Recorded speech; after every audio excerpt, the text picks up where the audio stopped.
Cool.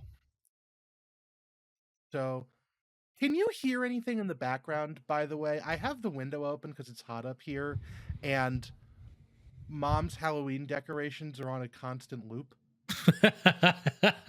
I don't hear anything. That's great. Thank God for NVIDIA Broadcast filtering out werewolf sounds.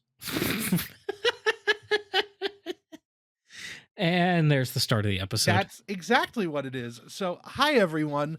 Welcome to a very special bonus episode of Somehow You Didn't Die on Your Way to Work, which was me having an idea last week of, hey, wait a minute, it's almost November 10th. We should really do a special episode on the wreck of the Edmund Fitzgerald. And then me not realizing that if I say that, it doesn't just magically create itself. I had to make it. And the problem is that I don't have autism, but I sure act like it sometimes. And when you get hit with the autism stick, sometimes you put way too much into this than you really should. So we're going to talk about the Edmund Fitzgerald. And to get there, we have to go through so many things. You are going to learn about the Great Lakes. I need you to get yourself ready for some schooling. You will learn whether you like it or not. So, we're just going to get right into it. So, going with the Socratic method, what are the Great Lakes? They're lakes that are great. Thank you, cool. Mr. Lybrand. That is a very... Does anyone else have an answer? So the Great Lakes are a group of 5 inland seas, basically, that stretch from Ontario to Ontario and from Minnesota to New York State, that are the largest bodies of fresh water basically in the world when combined. I think maybe Lake Baikal might be bigger than some of them. Either way, they're terrifying because of how deep they get. Yeah. It seems like there needs to be a better term for it than lake. Ocean, maybe, but... Inland ocean? Inland ocean is basically what they are. Yeah. So going from east to west, we've got the smallest lake, Lake Ontario, which is like still unfathomably deep. It's like 800 feet deep. That is fed into via Niagara Falls from Lake Erie. Lake Erie is actually the shallowest of the Great Lakes. Yeah, look at that, only 210 feet.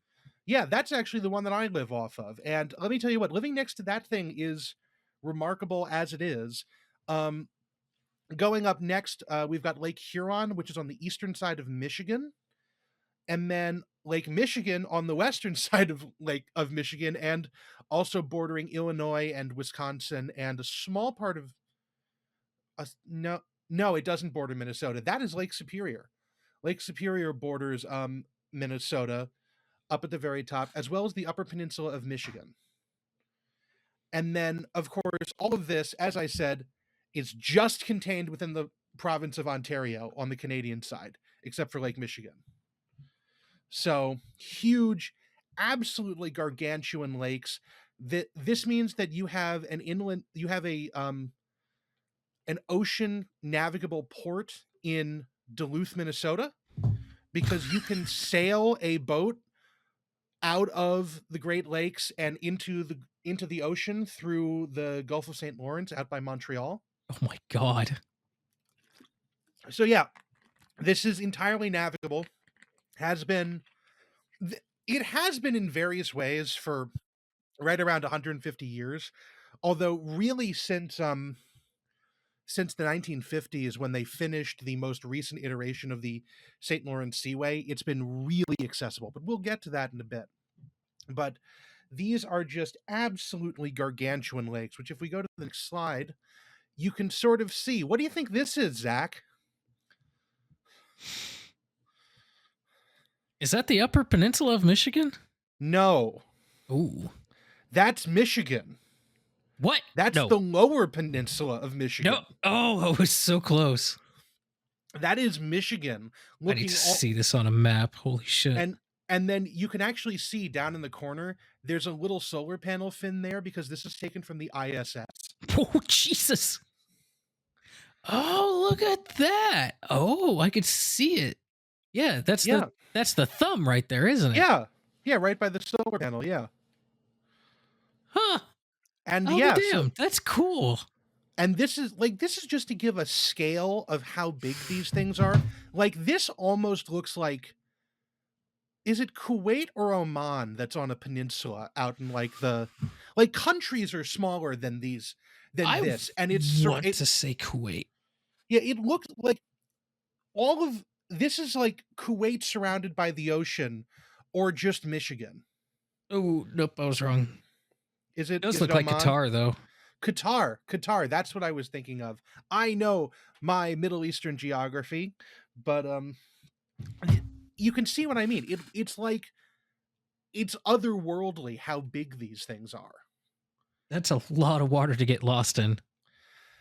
And they have, we'll get to that, but there are a lot, the huge freshwater waterways like this are intensely useful for commercial shipping and navigation, and we have a lot of reasons why we've done that. So if we go on to the next slide, why do you ship on the Buddy. Great Lakes? Oh, hey. We're not just doing this for money, we're doing this for a For a shitload of money. So valuable resources is a very vague term, and it's I sort of put this in here to allude to history of the Great Lakes. The first people to really settle on the lakes were, okay, aside from the natives, because obviously nobody cares about the natives. You know, this is Canceled. obviously history. This is now somehow you didn't die on your way to work with Zach Lybrand, and only Zach Lybrand. Joe is canceled. The native people obviously lived around these lakes for thousands of years, but European white people came in the 1600s, and this is where you got furs. That was one of the really big first things that was like, from, if we want to look at it as like an extractive economy, fur trading was the real big one. That's sort of like where you get like the Hudson's Bay Company up in Canada. That's what I was about to ask for. Hudson Bay Company. That would be this region, isn't it? Yes, it is. That is exactly it. Hudson's Bay is a little bit further north, but like fur trapping around the Great Lakes was a huge thing, as well as just general exploration and colonization back in the days when those were sometimes different things. And so like all the way, like the first ship to put on the Great Lakes was in like the 1600s. Oh my God. So, yeah. We'll cover that very briefly in another slide.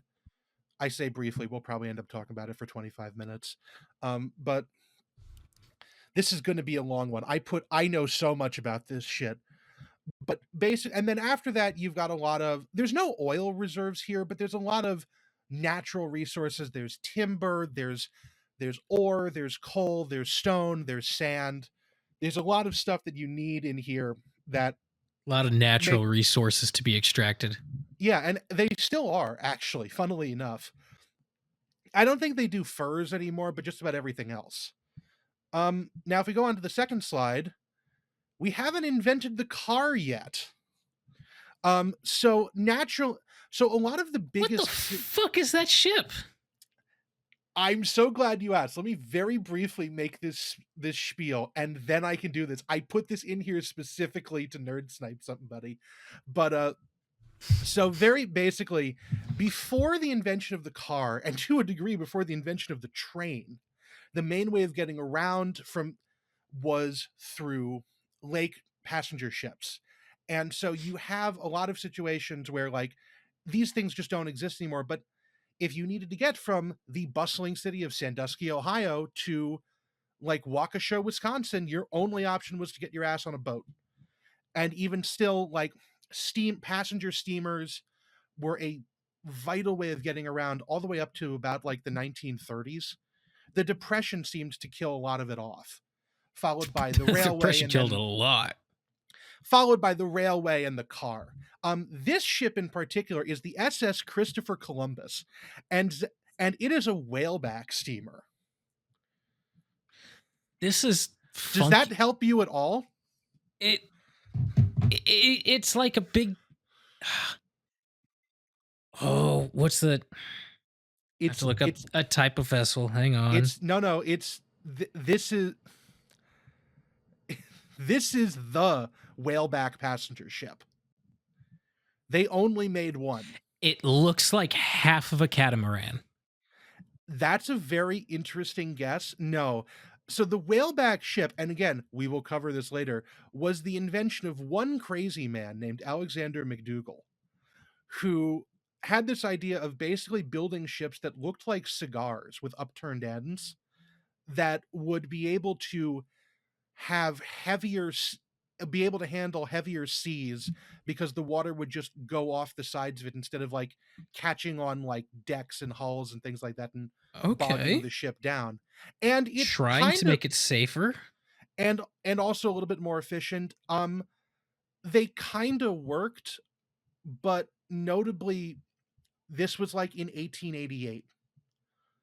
So he built like 44 of them, and that was it. There's currently one that still exists.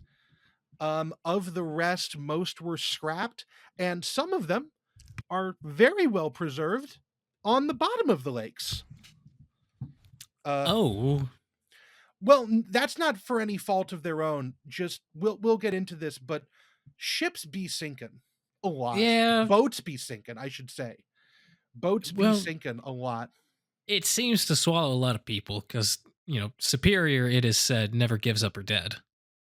Swallows up a lot of people. I Okay. Can I make a your mom joke? I should make a your mom joke. Swallows up a lot of people, just like your mom. Okay, I can get that out of my system. Oh, I can get that out of my system now. And but so a lot of passenger steamers. There's really not a lot of passenger traffic anymore on the lakes, but there was, and it's very important to sort of mention this. And then if we go to the last one, industry. Now, Zach, what does this look like to you? great big pig fuck. Probably. Oh yeah, you would have to be driving an engine through here. So yeah, this is the it's now the Cleveland Cliffs Steel Mill in Cleveland, which Oh, is this is an entirely integrated mill that goes from raw material to finished steel entirely in-house. You can see the little blue SW series switcher down there that's part of the Interior Works Railroad. Um I am there's pretty sure I get steel from there. I'm you pretty sure I probably handle steel from there. you probably do. And there's actually Oh, let me check. there's more of it behind the camera as well. I took this photo. That's a cool This photo. It is. There's other mills like this in Toledo, in Burns Harbor, Indiana, in Gary, Indiana. I think there used to be some in Wisconsin. Detroit has some still. There's some, I think, up further up the lakes in Pennsylvania and New York State, and then there's ones dotted along the Canadian side as well. I don't know the exact locations of those, but they are all water served. So as you can see down here, there is a Great Lakes freighter discharging, I believe it's coal, into the plant. And this boat, which is the Mark Barker, which is one of the newest boats on the Great Lakes, actually had to come down the Cuyahoga to deliver this at the start of the season. Oh, This was last year. The Cuyahoga is one of the bendiest rivers that's still navigable, so ships being able to do that are pretty rare. But and if it's really cool to watch. Like they're clearing these they're like 700 800-foot boats good God. clearing like 130-degree turns by like 10 feet on any side. That's mildly terrifying. It's phenomenal to watch. It's actually one of the places where they test like boat autopilots, because if it can make it through there, it can handle anything. Yeah. Yeah. And so this is something that still goes on today. This is something that's raw material shipment in general still happens. And this is what we will be focusing on for most of the rest of this podcast is industry shipping. This is why it's a bonus episode, because technically nobody died on their way to work. These guys were all at work. So it's slightly out of the remit of the podcast. Really, if anything, weren't they on their way home? No, ship was full. Ship Okay, was fully loaded. I have the pattern backwards. Where'd you say this photo you're showing was taken? This is in Cleveland. It's in The Edmund Fitzgerald was not going to Cleveland, despite what Gordon Lightfoot sang. It's one of the few things that he didn't get 110% right. No, I was just looking because excuse me. I was looking. I'm checking through the inventory of coiled steel cars that DGNO has on site right now, and I'm not seeing anything from Cleveland, but I have in the past. Okay. And yeah, there's a lot of mills still in the area around here. This plant used to be ArcelorMittal, and then I think it was US Steel before that. Fun fact, if anyone's interested, somewhere around here there used to be a bridge that connected one side of the part of the city on one side of the mill to the city on the other, and you could like drive across it. And that bridge doesn't exist anymore because it was a concrete and rebar bridge, and the acid from the steel mills ate it. We talked about that, didn't we? After we were done recording, I believe. Son of a bitch.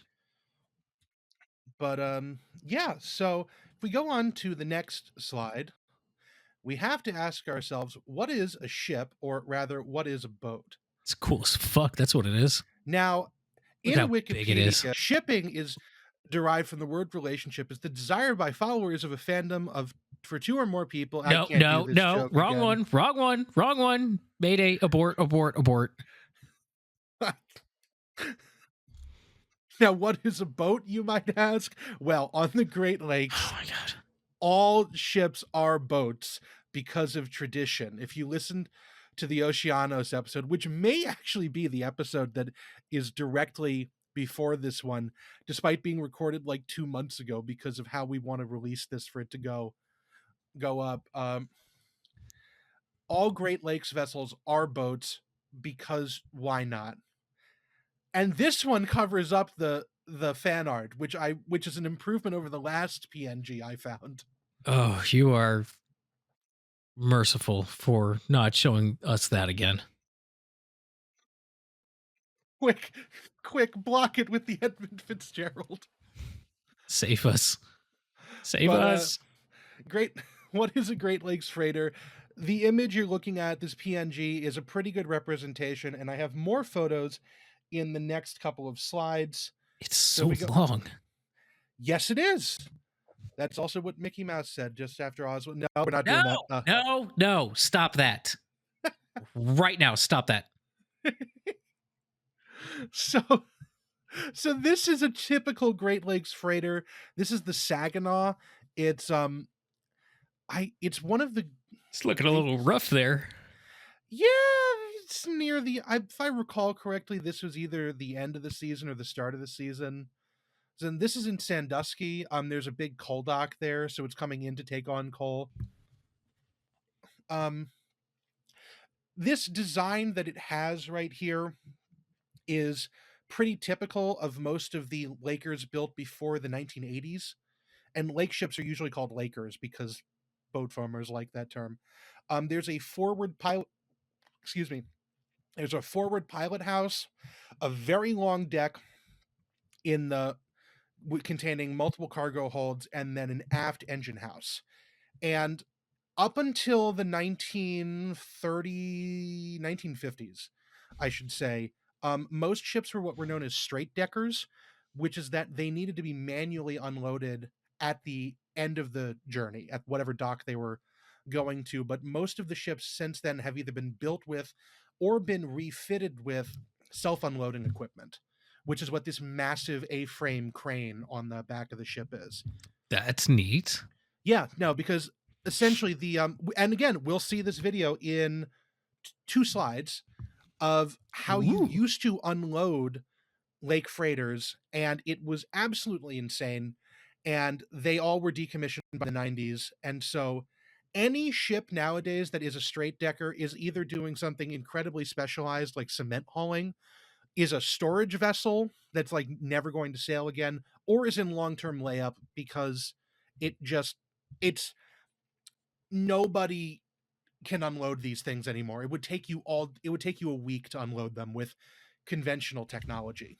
Oh God. And yeah, and the specialized equipment they had up until the 90s took like 14 hours, and with an unloading boom, it requires no real physical plant, and it takes like 4. Whoa. That's fast. Holy shit. Yeah, because it's basically like a covered hopper. There's just gravity feed, and then there's a conveyor belt under the floor of the ship that takes it to the unloading boom. Oh. Yeah, Yeah, that's efficient. we'll see a little bit more of that in a couple of slides. Here's a side profile of what we're looking at. Obviously, I am talking about the boat on the right, not the boat on the left, Oh, you mean not the sailing ship? not not Ferdinand Magellan's flagship. You're telling me that's not the one that'll haul thousands upon thousands of ton of tacknite ore? Yeah, yeah, I am. You can't just cram it in there somewhere? No, no, I bet that thing isn't as long as the engine compartment on the ship Probably, in the back on the probably ship. not. Uh, but yeah, for those who are just listening, this is a picture from a couple of years ago when Sandusky was hosting. They were having a tall ships day, so they had the Spanish flagged replica of like Magellan's flagship in at the same time that the lake freighter Lee A. Tregurtha was sailing out of the coal dock. That's cool. Yeah, really is. Also, just off screen was the bark Niagara. You can sort of see its bowsprit. And then in the middle, they had that really giant inflatable rubber duck that they take around places. Have you seen the pictures of that ever? Yes, I love it. I love that duck. It's like 2 feet off the side of frame. Oh. So, I didn't have a picture of it with the Lee Tregurtha. Otherwise, that would have been in here instead. Oh. But so You should have had a picture of that and thrown it in and then said rubber duck for scale and nothing else. I wish I could have. That's really good. But if we go to the next slide, this gives you an idea of what we're dealing with in lake freighters. I would like to say this photo here of the Mark Barker is not mine. I've pulled that off of the internet. But they're basically giant rooms inside the ships, like very few bulkheads, maybe 1 or 2 distinct holds. The hull covers are all watertight. And inside you can see the grate in the floor. That is where all the taconite or coal goes, and then is conveyor belted to the unloading crane. And actually, the Mark Bark. Why do those covers for the hold on the deck have to be watertight? Because that is the only thing preventing water from getting into the hold of the ship. Does that happen? Yes. No. Yes. I can't get that. It's a lake. How bad could the weather get? Oh, okay. No, you'll find out. Fun fact. So 2 fun facts, actually. There is one type of Great Lakes ship that doesn't need hatch covers, actually. And those are sand suckers. Excuse you? Yes. Sand suckers are ships that they're a form of dredger that would pull sand off the bottom of the lake. And I guess for like construction stuff, I'm not sure if there's any still in service, but the way that sand works is that as it compacts, it forces all the water to the top, and then it just sort of sluices out of the scuppers, and so there's no actual need for a hull cover because the water can't penetrate. But the actual fun fact is that if you see that in the picture up here with the excavator with the wheel loaders in it, you can see that little black hole in the back of the picture. Yes. That is where those things live. They actually have an integrated garage for their unloading equipment, because this is actually, they use these to push the remnants into the hole. into the conveyor Oh, belt. just all the bits that are sitting right there, like on the Yeah, very bottom after you drain it out or try to yeah. drain it out, and you can't They use use a gravity couple. anymore. Yeah, they use a couple wheel loaders and just shove everything in there. That's neat. And this is how they. And then if we go to this video here, this is how they unloaded things before they had self-unloading equipment. So let me see. That's You very. start at 703. Oh my god! Hold on, it's so loud, and of course Google Slides has put the. I can't get to the volume control. Hold on. Oh, Look, you can see what I'm trying to do. This is such. Oh my god. oops. Well, now you know There we not go. to put videos in the bottom left anymore. I can mute it. I've muted. So this is how they did this before. Oh, they're And just dropping it in. yeah. I And say actually, I say dropping, but the bucket is open to almost its full width, and it has an excavator chained to it. yeah. And And they there's a just guy lifted it who's off the dock, and they're putting it down in there. Oh, and there's a guy riding the and then excavator, or and there's no riding the arm of yeah. the loader. And there's no cab on the wheel loader either to save space. But yeah, this is how they did that before. And he's just going around and scooping it up into the pile for The the unloader to pull out. the arm to reach it, which by the way, let me show you guys exactly what these unloaders looked like. These things are fucking insane, or were, I should say, because there are none are around anymore. What are the guys sweeping for? Are they trying to get like the last little bit out of there? Yeah. That's oh, there's still enough in there to be yeah. picked up. There's enough to give you black lung, Oh, absolutely. but yeah, Not a here, single mask or pair of safety glasses in sight. well, safety, as one of our commenters in a recent video said, safety wasn't invented until John Safety invented it in 1972. And I have And to we go all back owe him a debt. I have to go back and say actually it was Nixon in 71. But here, let me just go back a little bit. And this is what they look like from outside the boat. Jesus Christ, those are huge. These are called Hewlett unloaders. They are a very, very Great Lakes specific thing. They were only ever used at Great Lakes ports. They absolutely cannot handle for tidal shift, which is why they're only used in the lakes, because the lakes don't really go up and down that much.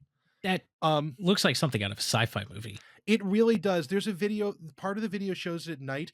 All of these were decommissioned by the 90s, and the last operable set was taken down in like 05. They sat on the side of the docks in Cleveland until last year when the city of Cleveland was like, we got to get rid of these things, and they scrapped them. No, they didn't even save one? No, there was an attempt, Lame. but like, can you imagine trying to reassemble one of these things? You thought Lego was expensive. It's just a big Lego kit, I'm sure. Yeah, and like look, these things just sort of moved and did everything. And there's the operator's cab is in the shovel. Did you not see that before? I didn't realize that. No. I mean, I saw this bit, but I was looking at the cool little fiddly bits in the cab. The guy's in the shovel. That's where he rides. Cool. Hope you don't get motion sickness easily. Then hold on. Yeah, this is it like from up above, and then pan over. Yeah, this is it at night. You want to talk about sci-fi? Look at this. Just lights dotted along the length of it. Yeah, that's an alien, like that's an alien landing craft. I don't care what you tell me it is. They're so cool. I wish they were still around. You'd never be able to support these because not enough people would go to like Cleveland or Duluth to see this to justify it sticking around. We'd need like a Ministry of Culture or something to keep just one of these. Or shit, man, even just having it stationary would be expensive as fuck to maintain. Mm-hmm. Oh yeah, especially with the winter out here. Yeah. But anyways, continuing on to the next slide. Now we get to go into the history of the Lakers. Oh boy, I'm so excited for this. So this is So the just Lakers were an NBA team that were formed in, I don't know, what, the mid 70s, you say? yeah, and then And nobody gives a fuck about them. greatest tragedy of the Lakers is when the helicopter pilot said Kobe, and Oh, oh, if anything, we must envy Kobe Bryant for not having to deal with COVID man, he missed that one. Yeah, by like 2 weeks. barely. Still counts. So, anyways, going on to the history of these Lakers, the woodcut drawing on the upper left corner is the Lake Griffon, which is a French exploration fur trading vessel. This was the first ship to be built on the lakes for like commercial purposes. Again, assume with an asterisk that everything this ship did was done like a century before by a bunch of native tribes.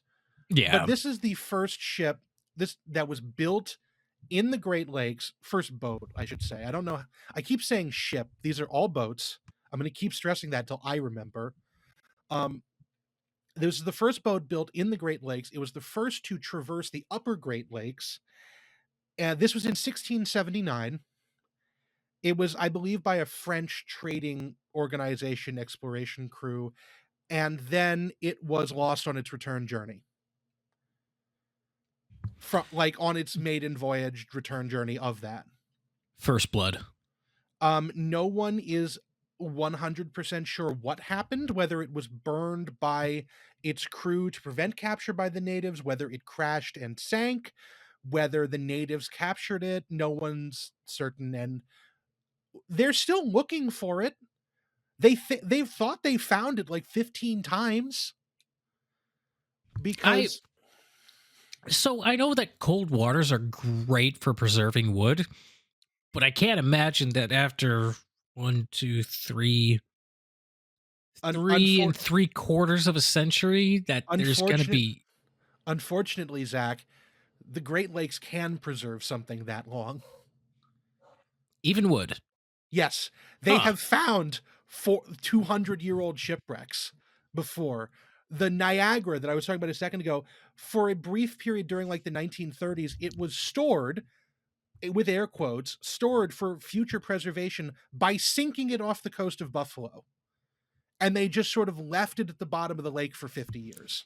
That's rather unorthodox, and I don't think there's going to be any worked. museum standards group that would sign off on that for future attempts. But it worked. We have to get mean, into Ship of Theseus level arguments, but yes, actually, and in all seriousness, most shipwrecks on the lake up until the 1990s were probably in nearly identical condition to they were in when they sank. After the 1990s, things started going poorly for shipwrecks because at that point the Berlin Wall fell and Eastern European freighters started bringing zebra mussels in. Oh. And zebra mussels are an invasive species which do a lot of bad things for the local biosphere, but we don't care about them fucking fish. We care about the fact that zebra mussels nest on anything and do so in great numbers. And so a lot of Great Lakes shipwrecks are now in danger of collapsing under the weight of the zebra mussels. What the fuck? Except for those in exceptionally cold and deep waters that the zebra mussels cannot survive in, which basically means Lake Superior and some of like Michigan and Huron. Huh. But what's the lower limit for a zebra mussel? I didn't think to look it up. My brain was already mush. But so if you want to look that up, I'll keep talking. The boat next to I'm already on it. Lake Griffon is the R.J. Hackett. That was the first ship to have what is traditionally known as the Laker profile, which is the forward pilot house and aft engine house, and the large spans of holds in between them. This ship was built in 1869. It was a wooden ship, so in 1905 it caught fire and then sank. Oops. Next to it is the Western Reserve, which was the first steel lake ship. That was built in 1900 and it sank in 1902. I kind Probably of be- like I kind of like the lower profile of the wheelhouse on that one. That looks kind of cool. yeah, I actually am It's much different. more I'm much more of a fan of the layer cake thing that the Benson Ford has going on. It's more of a traditional look to Yes. me. But anyways, the Western Reserve in 1902 sank. It's assumed that the steel they used was too brittle. This will be a common theme in Great Lakes metallurgy up until the 1940s is oops, we built the ship too rigid and it broke. Sometimes you just can't make it more rigid. Yes, you really can't. They need to be a little flexible. Um moving on and moving on to 1928, you can see there's 28 years between the Western Reserve and the Benson Ford. The Benson Ford is the first diesel powered Laker, using what at that point was a very advanced diesel propulsion system. Which Do you happen to know what was in it? What kind of power plant um it had? oh god, hold on. I didn't write that down. Oh, I can look. Yeah, it's the Benson Ford. This ship was built by Ford Motor Company because Ford What? Oh, yeah, no, Ford had its own transportation division for like 50 years. This ship actually was like the flagship and so had really opulent quarters, which meant that when the Benson Ford was retired in like the 80s, um, the pilot house and entire front section was saved and carted off to Put in Bay, which is on South Bass Island in Ohio, and is now a summer house. Just sitting on the edge of the just sitting on the edge of the cliff face looking out over the lake. Okay. It's Oh, fucking wow. Yeah, there's a picture of it. What the yeah, fuck? it's fucking rad. I honestly like I would love to live in a Great Lakes freighter if I could turn the entire thing. Like that would be if I won the lottery there would be signs. I would just buy one of these and turn it into the ultimate yacht. So I also looked up what it was powered by. This is an odd one. The first diesel powered Great Lakes freighter was powered by one single Sun Doxford 4-cylinder opposed piston diesel engine. Yeah, it was something fucking weird like that, wasn't It it? it is weird. Opposed piston engines are so cool though. Yeah. Um Now, if you want to talk about something really cool, look at the ship next to it. What's this one? What's special She's about this one, long. Zach? That is the Stuart J. Court. That is the first 1,000 footer. Whoa, shit. Oh my god, that's long. That was the first 1,000 footer built on the lakes. There's now about 15 of them. The Stuart J. Court is unique for two reasons. First of all, it is the only one to have the traditional Laker profile, as opposed to what they've done since like the mid 1980s, which is just have the everything in the aft, like most conventional ships. Okay. This was built in 1972, but here's the other thing. So 1,000 foot ships cannot get into or out of the Great Lakes for reasons I'll discuss in a few slides. They sailed the ship to the Great Lakes because they built it outside of the Great Lakes as just the pilot house and the engine house stuck together. It was like 300 feet long, and then they added the other 700 feet once it got to the shipyard in Lorraine. So if you look up the Dudes rock. pictures, if you look up, Dudes rock. That is so cool. there's pictures of this thing on the Wikipedia page where they called it Stubby. Like it was Hull 0113 or whatever, but it was just everybody nicknamed it Stubby because it was like just the ends of the ship. And what'd you say the name of this one was again? Stuart J. Court. Cort. And if this seems like a lot of boats, listeners, no, it's not. I had to pare this list down because I could talk to you for 3 hours just about innovative ships on the Great Lakes. Um, yeah. Do you see the little picture, Zach? I'm trying to find a picture of it in stubby configuration. Yeah. You've got to go, Stuart. Let me. Wikipedia is not being helpful. Hold on. We're doing. Oh, you might have to do it on normal Google. Stuart J. Court Stubby. Oh, I don't want to have It's to put. so little. Look at it. I don't want to have How to did put this. you? How did you not Hold put a on. picture of this in here? Hold on. I'm just gonna fucking pull it up because I don't want to do the editing. It's It's so little. that's great. That is like a cartoon version of a Great Lakes freighter. Talk about fucking hitting puberty. This thing went from that Dude, to a that 1,000 son of a footer. bitch hit the growth spurt to end all growth spurts. Okay, and then moving on, the final ship on this is the Mark Barker, or actually no, it has a middle name. They all do. The Mark W. Barker, which was built in 2023.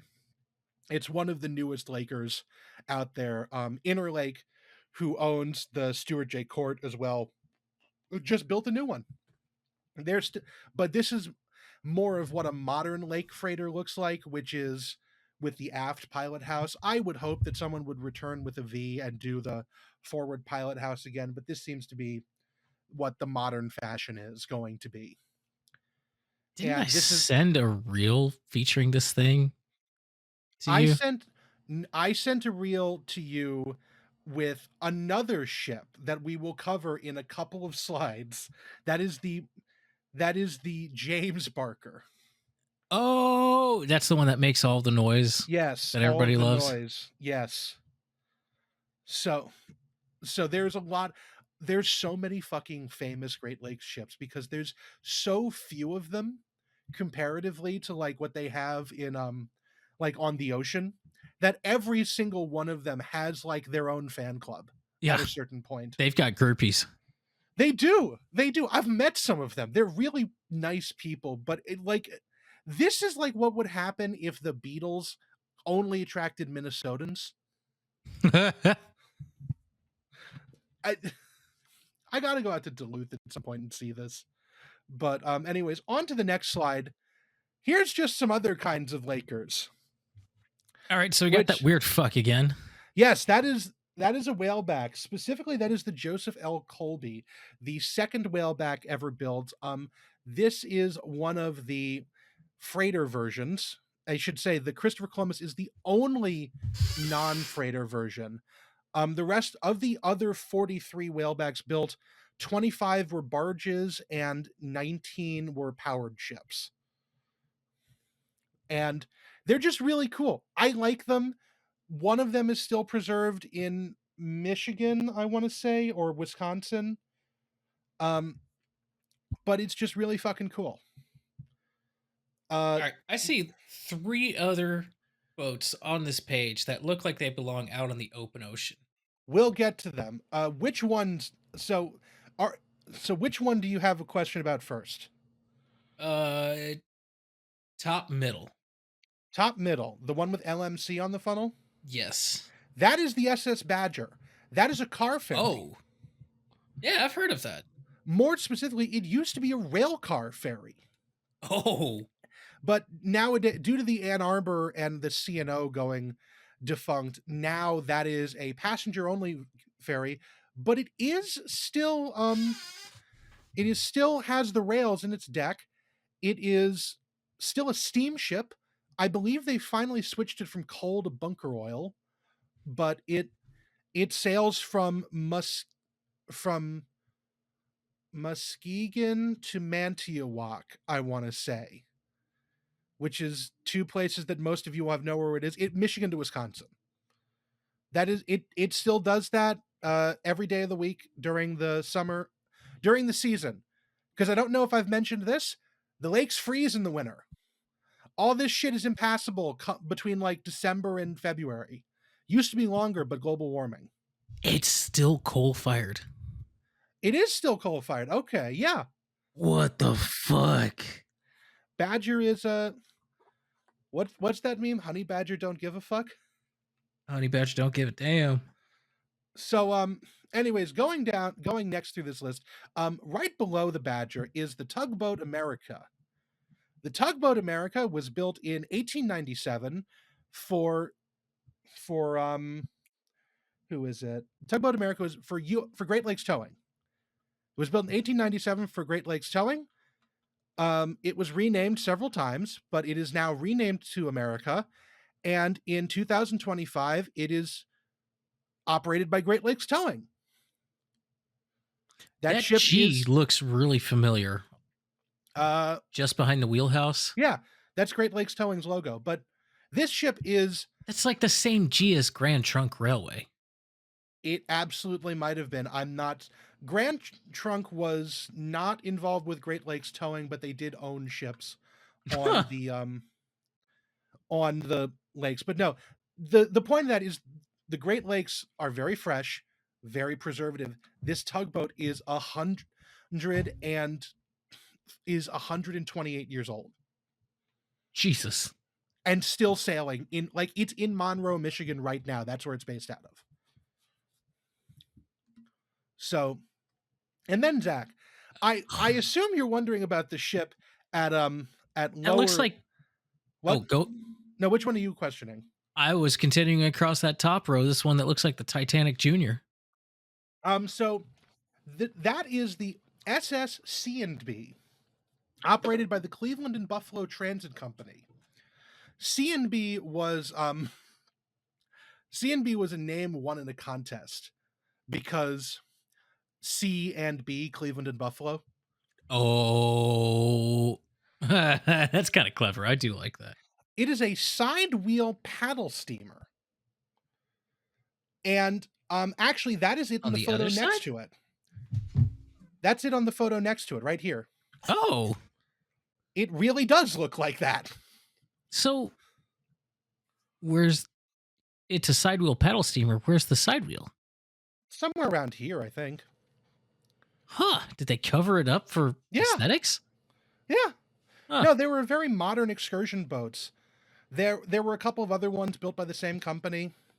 And anyways, the C&B, so this is what the C&B looked like originally. Now, if we go to the lower row, this is what the C&B looked like later in life. That's a fucking aircraft carrier. Yes, it is. You're not gonna...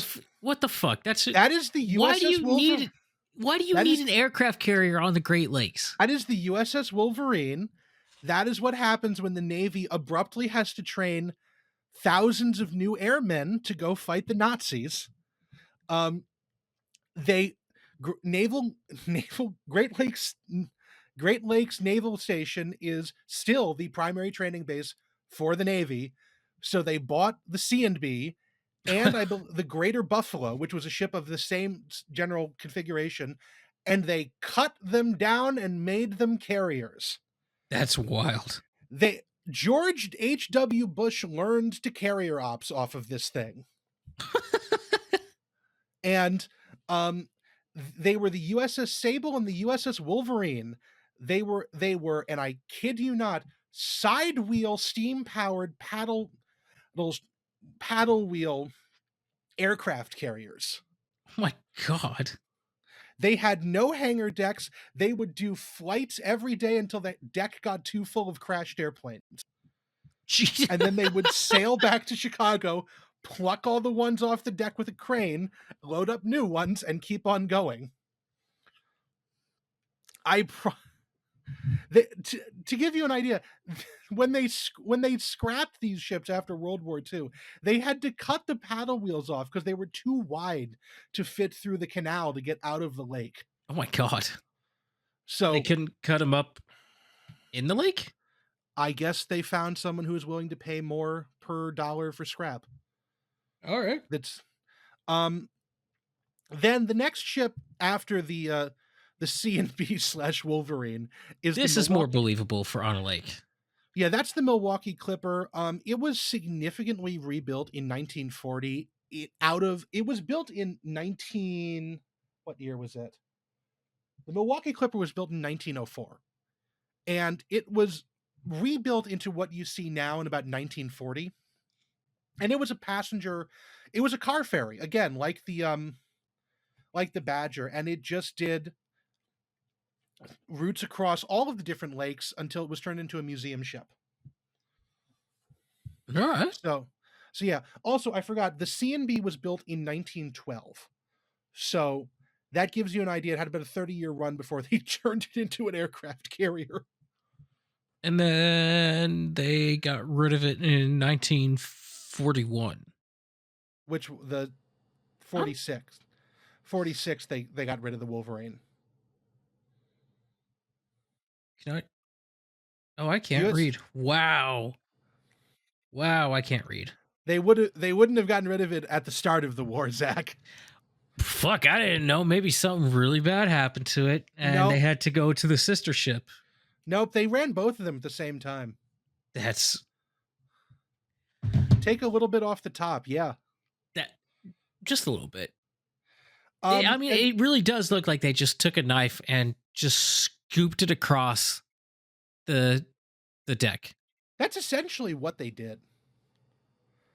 And then finally going down to this last picture, that is the Jet Express 3, I want to say. That's not really a notable ship, but this is still showing that there is active passenger service on the Great Lakes. Hell The yeah. the Jet Express is a catamaran ferry company that runs high-speed ferry services to the Lake Erie Islands. That's cool. So the islands of Put in Bay, Kelly's Island, they get service from Port Clinton and Sandusky in Ohio. Um, I live around here. That's why I know that. There's a sign at a bar up on the waterfront in Sandusky that says Key Midwest on it. Because, of course, can't just be can't just be normal, can we? Nope. And then here, Zach, you'll love this next one. Hit me. So anything can be a Laker if you try hard enough. The ship on the top, this is a cropped in image of the Lee A. Tregurtha, which I showed before. And then this is a picture, below that is a picture of a boat that is not the Lee A. Tregurtha. And then below that, we see a picture of the Lee A. Tregurtha's pilot house with World War II battle stars on it. Yeah, that has ribbons on it. Holy. Yeah. Do you know why? I'm looking at these at this image that's clearly taken from Wikipedia that says The USS Chihuahua. Hey Chihuahua. I'm assuming it's some sort of like either native tribe or a lake that's named after a native tribe or Pretty something. sure it's not named after the small dogs. No, it's spelled differently. But anyways, Yes, I know. The USS Chihuahua was a tanker ship. I don't remember which kind. It was built for the War Department, I think, like during the war. And it was very standard design, very, very ordinary, center mounted pilot house, aft mounted mechanical spaces. It continued sailing after the war into the 60s when it got sold onto the Great Lakes. And the Great Lakes is very much a state of mind as much as it is a state of being. And so the Chihuahua had its everything cut up. You wanted to. I was trying to figure out how a Great Lakes freighter got 2 European, African, Middle Eastern campaign medals. You want to talk about transitioning? These are the same ship. Oh my God. My boy. Look at what they did to my boy. They cut it. They shut it. They added like 300 feet or 100 feet or something to it. I don't remember how much. And it is still sailing. It is still sailing. This photograph was... Whoever decided to do that never heard the phrase, it's not about how big it is, it's about how you use it. Oh, on the Great Lakes, it's both. Great Lakes is a series of size queens. the biggest. Okay, hold on. I'm going to the next slide. So on the she's on the thick. left, we have the MV Paul R. Tregurtha, which is the Queen of the Lakes, because that's what they call the biggest ship on the lakes. Hell yeah! Look at that thing. You couldn't have set that up better if you tried. That thing's got a badonk. That is Queen Paul, the 1,013 feet, part of the Interlake fleet. That's cool. And you can also see the solid sheet of ice between the camera and the ship because it's in winter layup. Because that's terrifying. You could walk to it if you wanted to. It's probably that thick. Okay, I can handle a certain degree of cold. And it's a lot more than what I experience currently, but it's not that cold. Oh, Zach, you'll love this. I was out foaming Amtrak the other day because they were bringing the new Amtrak Cascades units out to Philadelphia to test them, and they came through Toledo. And it was right on the heels of the Floridian, and someone got off the train and was like waiting for their Uber and I talked to them as they were waiting for their Uber. They had just moved to Toledo from Texas. And it was like 45 degrees outside at midnight. I was like, I'm sorry, it gets worse. R.I.P. You've picked the worst time for it. But anyway, that's not far off from when I first moved out to a cold climate, as far as the time of year goes. To give you a better idea of what this area can be like, there is a story of a guy deciding that he's going to walk to Put-in-Bay from like Port Clinton, which sounds like a normal thing until you realize that Put-in-Bay is an island like 10 miles offshore. What? So he had to walk across the ice. The lake froze that solid. Okay. Every year there's stories nowadays because of global warming and everything of ice fishermen getting caught on the wrong side of an ice floe just breaking off because they're idiots. Oops. But also you can see in this picture with the Lee Tregurtha, you can see poking out from behind its massive length, the pilot house of the Arthur M. Anderson, which is another famous ship that we will talk about shortly. I was about to say I've read that name a lot today. Yes. But before that, we have to talk about this beautiful straight decker on the other picture, which is the SS Alpina. You notice how I said SS? Not That's MV? A big ass funnel. That's a big ass funnel right there. The Alpina is still steam powered. What the fuck? What's that one fired off of? I'm assuming bunker oil. I don't think it's coal boilers anymore, but it runs off of steam turbines, I think. The Alpina actually is one of the very rare ships to get a size reduction. Its current owners, whose name I don't remember, it was a lake freight, it was an ore carrier. They cut it down from 639 feet to 519 feet in order for it to work in cement traffic. And it is still the biggest cement freighter in the lakes trade. It still is sailing. It still has a steam horn, not a steam whistle, a steam horn. Hell yeah. And it is the oldest sailing ship on the lake in commercial service. That is so cool. It was built in 1942, February 28th, 1942, it was launched. And it's still in active service. I need to make a trip up north to go see some of this stuff. Oh yeah, no, its home port is in Cleveland. It makes it out there a couple times a year. It winters over here. But like all this stuff is around here. You can just like you can just go out and sometimes you'll just see boats going through. There's actually a bar that I went to at in Cleveland once that gives out free shots if a boat blows its horn for you while going down the Cuyahoga River. Do you have to be able to demonstrate that they're blowing the horn at you? No, if it just blows the horn in general. Oh yeah. Because everybody within like a 3/4 mile radius could say it was blowing for them. These things aren't quiet. As we can now demonstrate if we go to the next slide, which I would like to say the thumbnail shows the John G. Munson.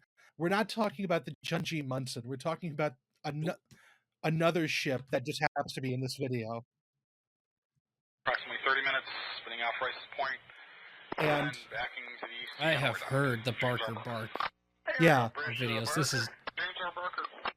Yes, and the Barker. Channel 10. Zero, bridge on 10. James Barker. Captain, I need a favor. We got a brand new operator here, and he needs to hear your old horn and feel your old horn. Can he do it? Oh, yeah. I think we'll have a good one in store for today. Okay. I love that they're like initiating the new bridge op. Also, the Barker is another one of the 1,000-footers. It's like 1,004. Barker going back. Jesus. Someone, yeah, listen.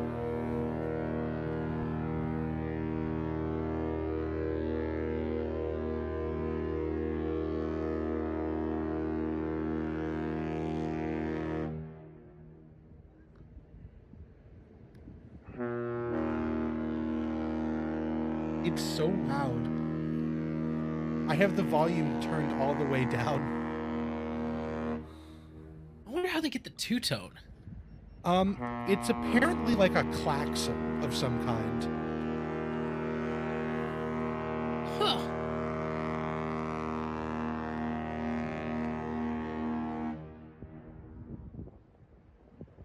But the So basically it shows up and tells everybody, hello, I'm here.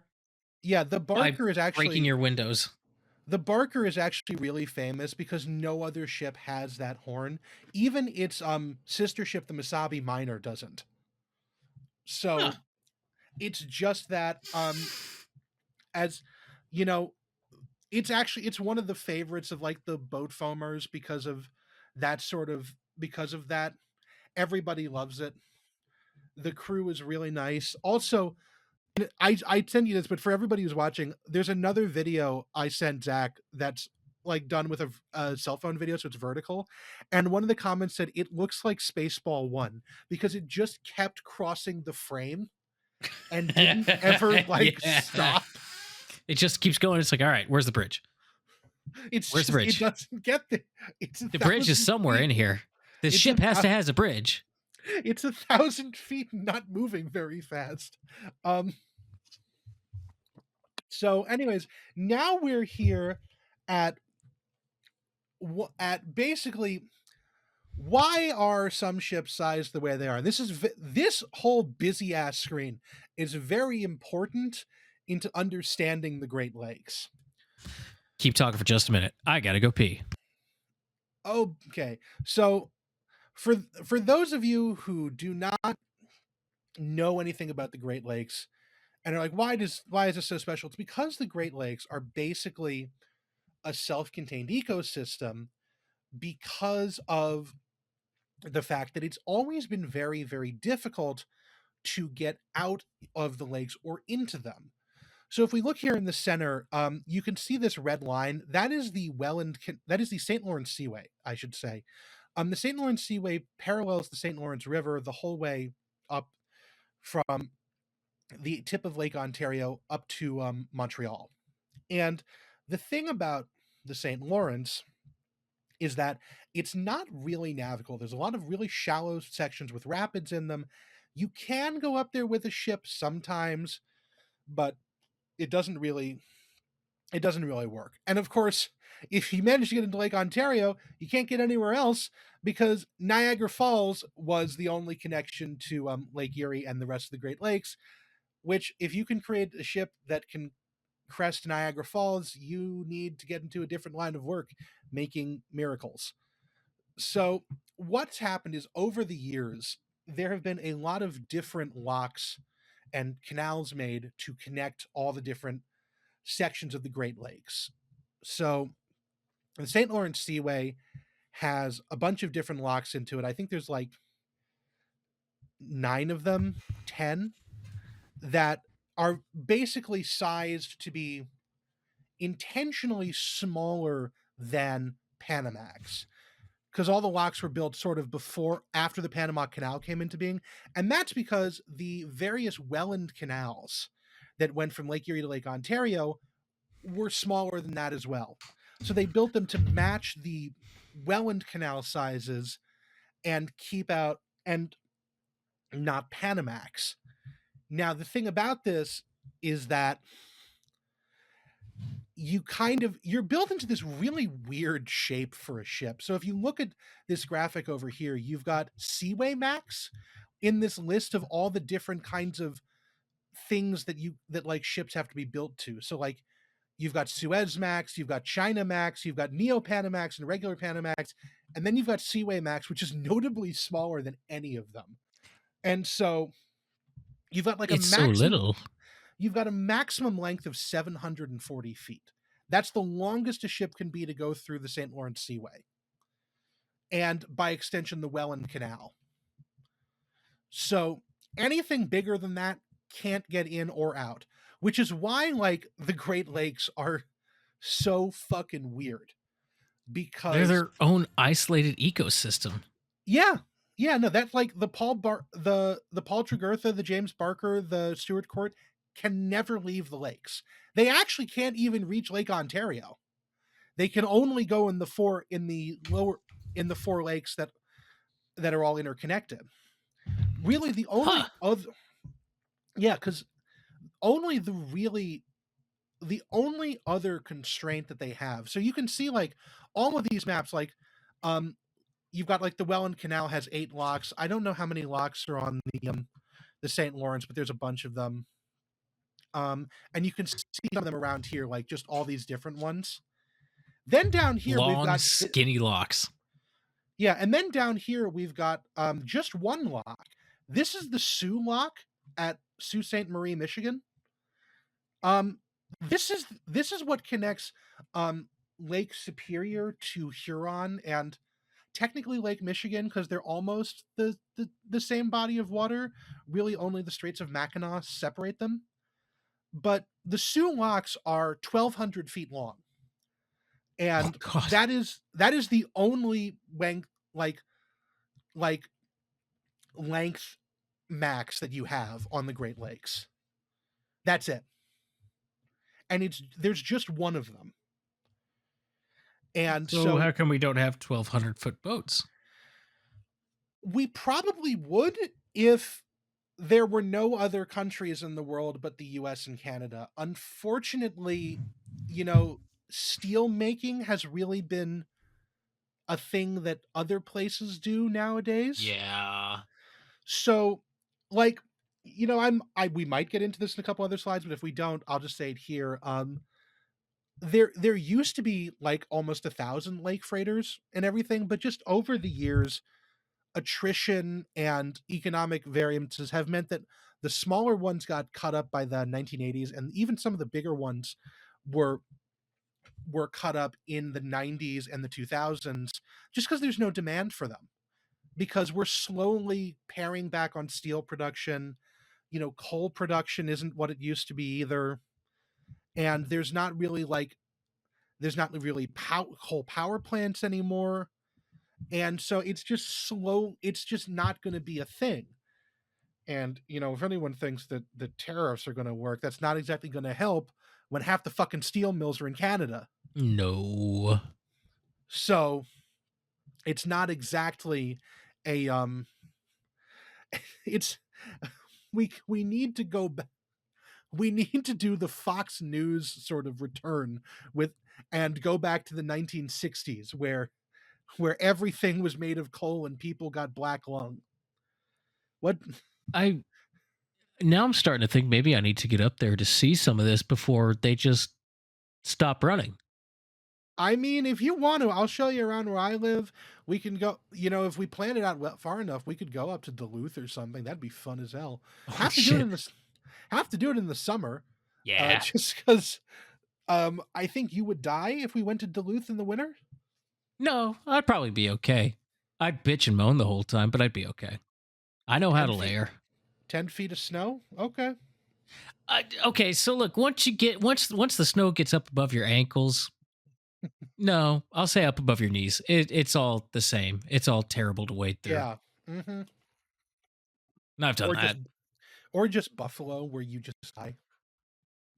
I'm not going to Buffalo, but I have another reason for that. Fun fact, Eddie Murphy's song Party All the Time and that whole album was recorded at Rick James's house during a blizzard in Buffalo called the Six Pack Storm, named as such because the mayor of Buffalo told everyone to grab a six-pack and wait until it blew over. Hell yeah. Because, like, Eddie Murphy was snowed into Rick James's house. So, okay, but what about the rest of the people? Surely there wasn't that much cocaine. I don't think there was a single moment of sobriety. No, wait. No, they ran out. I think they ran out because it took like a week to get out. Oh. What happened? Well, the lakes are angry weather gods. That's why. The Great Lakes are absolutely fucking insane in terms of weather. I love when I can just clip narratively interesting titles out of Wikipedia. So we have list of storms on the Great Lakes, and there's I saw that one. That's a lot of storms. There's 15 ones worth mentioning, and I need you to understand. The ones worth mentioning are just the really bad ones. Yeah, they're like the deadliest storms. The deadliest ones. There's ones that just like don't even register on like a is this important scale that still like would make like all of Texas die. Yeah. And basically what it is that the lakes are really big heat sinks.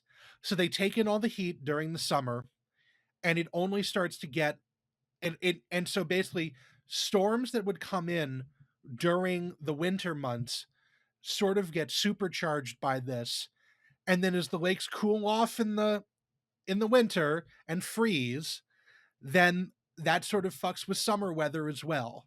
It's noticeably cooler on the lake, like on the lakefront in June, no matter where you like, than it would be even a couple miles inland. And that's what lake effect snow is. Like, lake effect snow means that Buffalo gets 14 feet of snow in a single snowstorm. God. Or like Ashtabula. Last year, I think Ashtabula got 4 or 5 feet in one night. No, thank you. And what's really funny is that, like, Sandusky and Cleveland, where I live, Sandusky and Cleveland get absolutely god-awful snow. And it's terrible to drive up to Cleveland during snowstorms because the roads are just appalling. But as soon as you leave Cleveland, as soon as you hop on, like, I-90 and make it, like, just a little bit south, headed towards, like, where I live, the snow's gone. Like, there's almost, like, a line in the road where, like, the snow just sort of stops. And lake effect snow doesn't get very far, but it'll absolutely fuck you up if you live there. Like, I live 15 miles from the lakeshore. I don't get lake effect snow. I get like the tail edges of lake effect snow. Sandusky gets lake effect snow, and they're like not far from me. So it's this really weird localized thing, which is why like Duluth and places like that are borderline uninhabitable, and the entirety of the Upper Peninsula of Michigan are like borderline uninhabitable in the winter. But and like it's absolute madness. And then you get other fucking weird shit too. Like you see this picture up here? Yes. This is the other way that you can walk to Put-in-Bay. So basically the winds over the lake are so strong, and more to the point, like the winds over the lake are so constant in a straight line, they do what's known as a seiche, which is the water is pushed so far away that one end of the lake is higher than the other. Holy shit. That's and cool. So, like, some of my friends live in Sandusky, and they live right on the water, and they have like, they're on like a causeway, and so there's water on both sides, and one side's the lake and the other side is the bay. The bay is dry. Like, their boat was almost on the ground because of the seiche from like last week. And And then you've got other, and then on a similar thing, there's also this thing called a fetch, which is not, which is God, I have to stop saying I listen to these and it fucks me up when I hear myself say Well, supposedly one of the things we're paying for is a tool that removes all of those. I haven't gotten to editing the Zencaster episodes. That's what I was planning on doing tomorrow. So We shall see if it's worth the money. Fuck, it better be as much as we put out for that. God damn. Yeah. But we do it for you, dear listeners. We also do it so that I don't have to deal with OBS every time. I still have OBS running. That's what's getting the screen recording, but not important. Not important. Fetch is, we're going to make fetch happen. I have to get this line out. Fetch is what happens when wind blows over a big body of water, and that basically is like how strong the waves can be. And because the lakes are so big and so empty, fetches can be fucking enormous. Yeah, it seems like a lot of room to build up. And then here's the best part, and this is something that I've read in a lot of books about Great Lakes shipwrecks, but don't appear to have like a lot of empirical evidence for, is that the waves might rebound off the shores and come back. Oh. Which you know, I'm not that sure sounds that exciting. It means that there's usually nowhere to run. Nope. You just have to there's nowhere to turn around. There's nowhere to run. You're just sort of fucked. So I was trying to do some research on weather patterns of the Great Lakes area, and one of the articles that I looked at unfortunately only gave a brief overview of weather patterns and what happens that makes these storms so bad, but it also included a great picture with a caption that read something to the effect of so and so running from a tidal wave that splashed up onto the sidewalk seconds after she stood there to take a picture in front of the waves. Yeah. Yeah, no, sometimes it'll get really bad out where my friends live. The side in the causeway that faces the lake has big boulders on it, and a couple of times, and if it's really bad, the boulders will be in the road. Ooh. Yeah. Lakes don't fuck around. And like they don't fuck around. They're known for not fucking around so much that actually this is why we have like weather monitoring, because if we see this middle image right here, in 1870, a series of freak storms killed several people in the Great Lakes region. These devastating winter events prompted Congress to pass a resolution instructing military posts throughout the continental U.S. to communicate observations of approaching storms. This is the first like Army weather reporting system, was distinctly because of the lakes being that fucking wild. I also have two really interesting storms that nobody talks about, and I think we should. So briefly, I want to back up to weather observation posts. That was a great thing. That was a boon to society for 155 years until pretty much this year, 2025. And it's been pretty much defunded. And especially with the government shutdown that's going on right now at the time of recording, October 26th. Yeah, the NWS is as far as we know kaput. It's to the point where Friday night, this last Friday night, there may have been a tornado that landed a couple of miles from my house, but nobody knows for sure because the NWS didn't record anything on it, despite having an office very close to there. There was nobody there to record it. So there's basically a bunch of amateur meteorologists going, yes, the conditions were right. Yes, what we saw was a tornado, and a bunch of other people saying, no, there was no rotation, blah, blah, blah. So we're left with the amateurs trying to tell me whether or not there was a tornado that came through. Yeah, for the record, my vote is, yeah, that was a tornado. I seen it. And oh God. Yeah. Trying to be like those guys in North Dakota, are you? A little bit. And then also just so we all know that the main reason why the NWS is getting singled out is because AccuWeather wants to privatize it.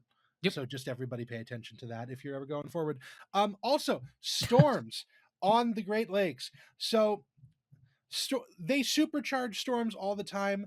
Two of them that I really want to talk about are the July 4th, 1969 fireworks derecho, which is not strictly something that I think that what I read doesn't imply that it was 100% on the lakes, but really it happened right over Lake Erie.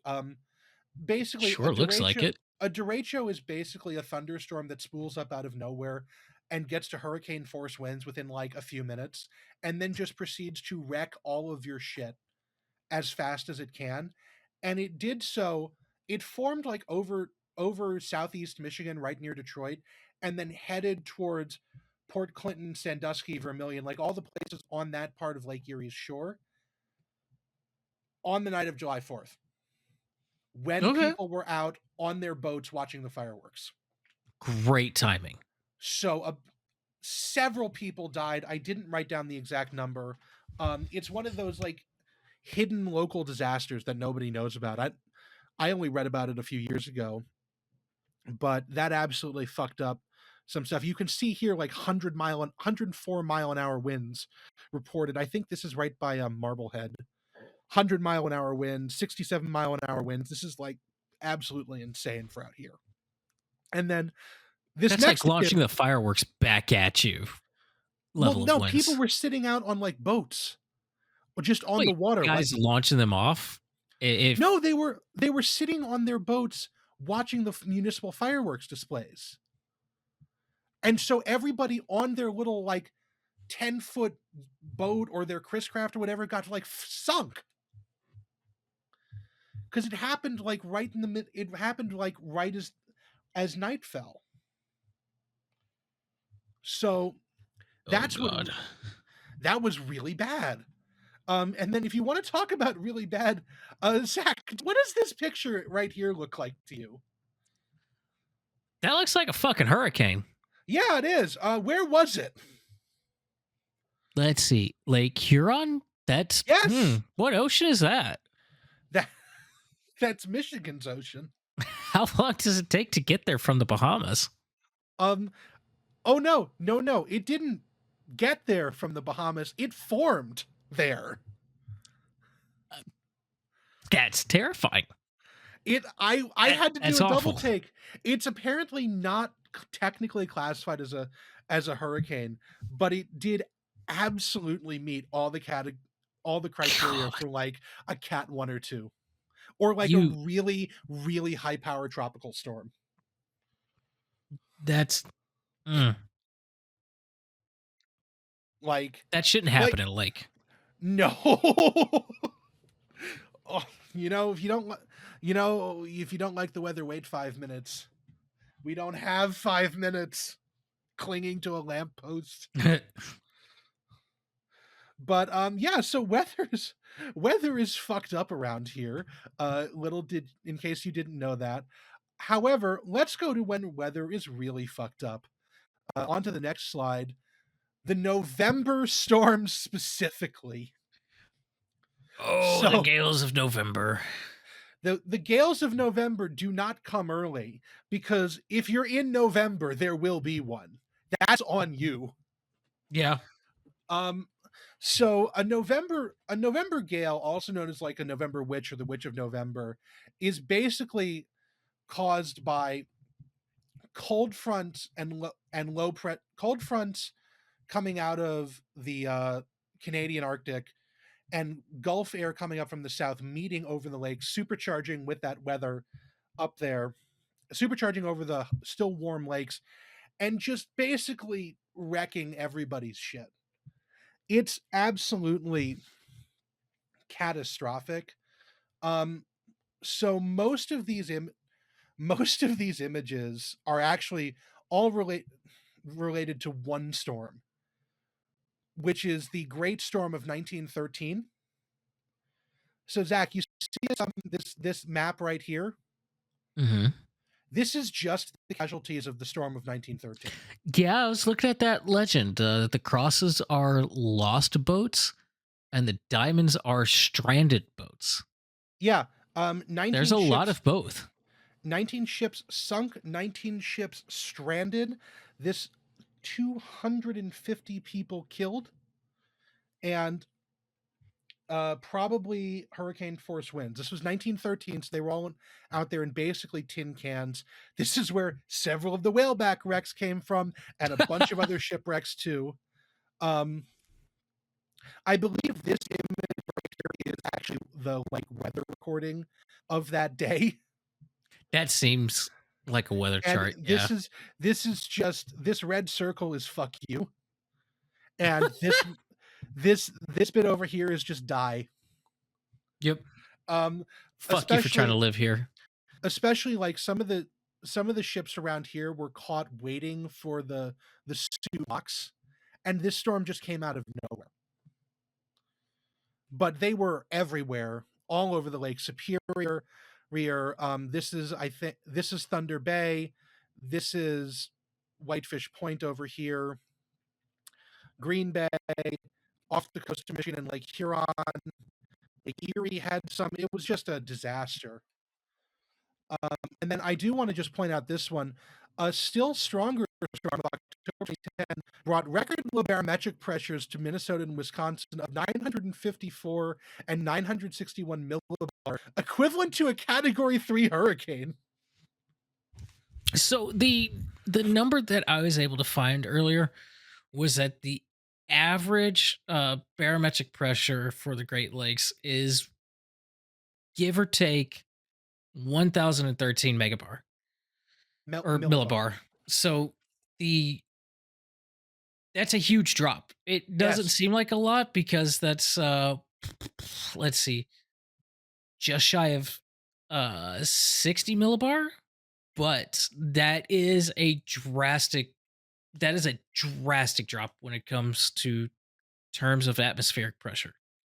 And that is where you get the weather doing really crazy things. Yeah, like Duluth, in that storm, Duluth had 81 mile an hour wind gusts and 19-foot seas. Oh, God.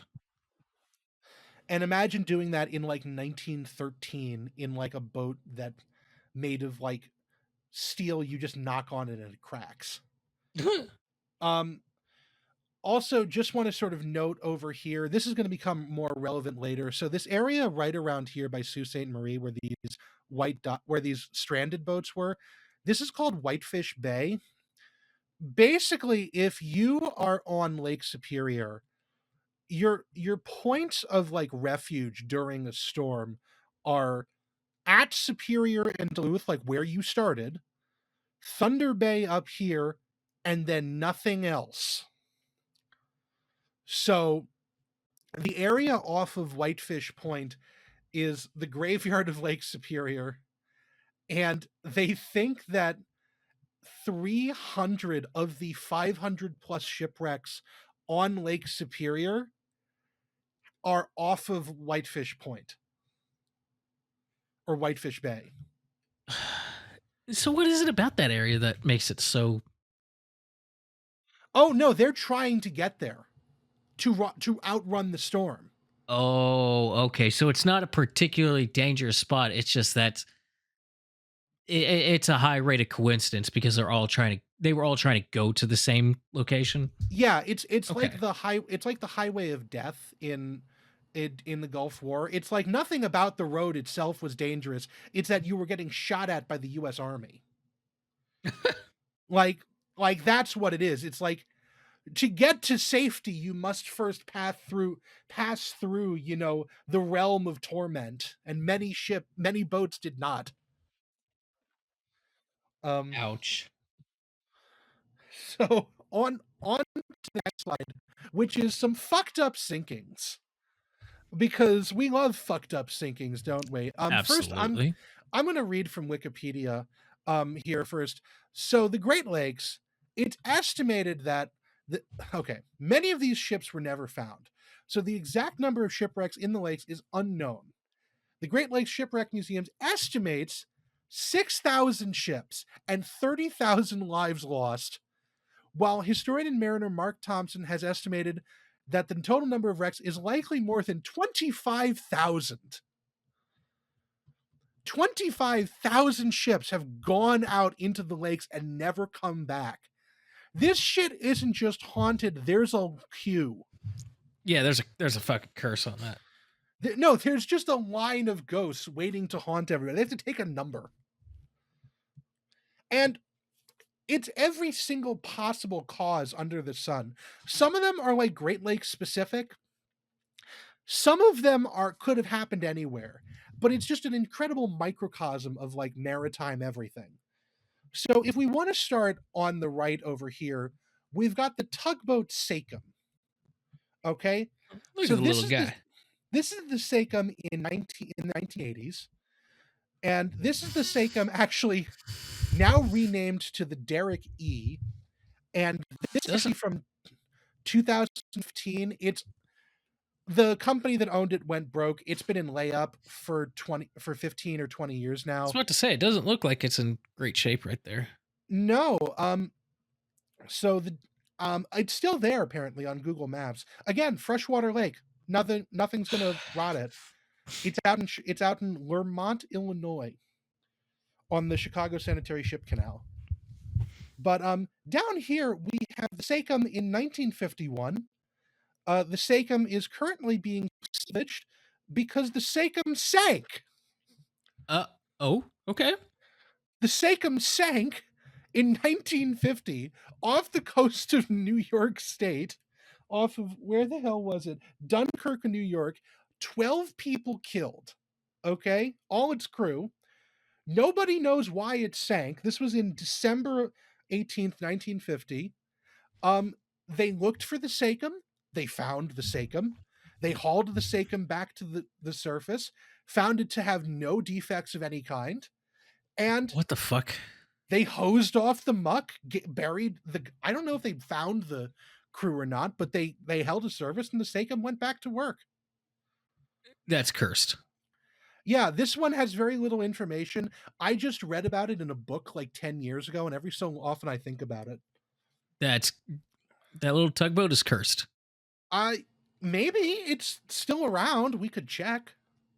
There's different levels of curses. Just because it's cursed doesn't mean you're like going to die if you set foot on it. But man, you might have a bad time if you set foot on it. It had a very long time to develop this curse. It wasn't even laid up until like the early 2000s or 2010. Oh yeah, it had time to practice. It's ready to, like, there's poltergeist all over that little tugboat. Little is a relative term. This is an 80-foot long boat. Okay, I don't know tugboat sizes. I'm gonna kind of show my ass to the world right here. I don't know tugboat sizes, but anything compared to a fucking 1,000-foot freighter is gonna be little. Yeah, 80 foot is probably, how long is your ST40? That's probably about as long as it. It's a little longer than an ST40. So I think those are 66 feet. Okay. So yeah, that's sort of what it's dealing with. Okay, now if we want to go over to the left side of the screen, we've got a trio of lake freighters here. And they're all very fucked up. So at the top, we've got the SS Daniel J. Morrell, 603 feet long, and on November 29th, 1966, it snapped in half in a November storm. I'm surprised that doesn't happen more often with as long as these boats are. Okay, you say that. Every single ship on the left side of the screen snapped in half. Okay. All right. That's why they're all there. Okay. That would do it. The Morrell specifically was sailing through a storm with 70-mile-an-hour winds and 30-foot seas. 28 of its 29 crew died. One of the crew who died was a survivor of another shipwreck where the ship snapped in half. This is a very common thing with ships built before the 1940s, where just the steel was too brittle. I can't remember this for certain, and if I'm wrong, please correct me or email us at our email address SYDDOYWTW@gmail.com. Please email me at that email address and tell me I'm wrong, because I am 99% certain that I read a book probably 10 or 15 years ago that was about the guy who did survive, who was kept drugged in a mental institution because the owners of the ship didn't want it known that the ship had snapped in half, Oh, because classy. because the ship at the bottom of the screen, the SS Carl D. Bradley, had snapped in half on November 18th, 1958, and sank, killing 33 of its 35 crew for reasons very similar to what happened to the Daniel J. Morrell, which was probably that it was made of not great steel. And it was known, and they Or just didn't poor do anything construction about it. methods. Once we get into the main topic of this episode, I'll mention one of the things I read about the construction if you don't mention it first. Yeah, I have a lot of stuff in the how did this possibly happen section. Also, something else to note, I can't remember which one it is because I did not write it down, but either the Bradley or the Morrell, when they did sink, the stern stayed afloat much longer and just motored off into the distance and sank on its own later. So doesn't need the bow, saves weight. The guys who were like lowering the boats were like, oh fuck. Also should note that all of these ships had like shitty open life rafts in 70-mile-an-hour winds, so most of the guys died for that It's reason. fine. If you don't drown, you get exposure. This ship in the middle is the Edward Y. Townsend. This one with the tugboat next to it. I almost pointed at the screen like anyone could see that. The Edward Y. Townsend was the sister ship to the Daniel Morrell. It was irreparably damaged in the same storm because it and the Daniel J. Morrell were the only ships out there that day. Everybody else had good sense to go back. It was laid up for 2 years, sold for scrap. The scrappers were in Europe because a lot of these ships ended up getting sold off to like European scrap merchants for some reason. Then while it was being towed out to Europe, and this is actually a picture of it being towed out in the St. Lawrence, it broke in half and sank in an Atlantic storm off the coast of Newfoundland. And it is theoretically possible that that it landed within spitting distance of the Titanic. What? It sank in the exact same area. Holy shit. If Stockton Rush had been even worse at navigating, maybe he would have found this. Imagine the Titanic sitting down there by itself forever. And then this thing just settles down next to it. It's like, oh, hey, what you doing? Oh, did you get caught up in did you find an iceberg too? No, you found a storm. Oh, that's all right. I just think it would be really funny. The Titanic like looks at it and goes, what in the hell is that? Because it looks so wildly different. Meanwhile, the Daniel Morrell is like, holy shit, that's the Titanic. Holy shit, that's the Titanic. Oh God, be cool. Hey, so imagine you die and you meet like Marilyn Monroe. That's like what it would be like.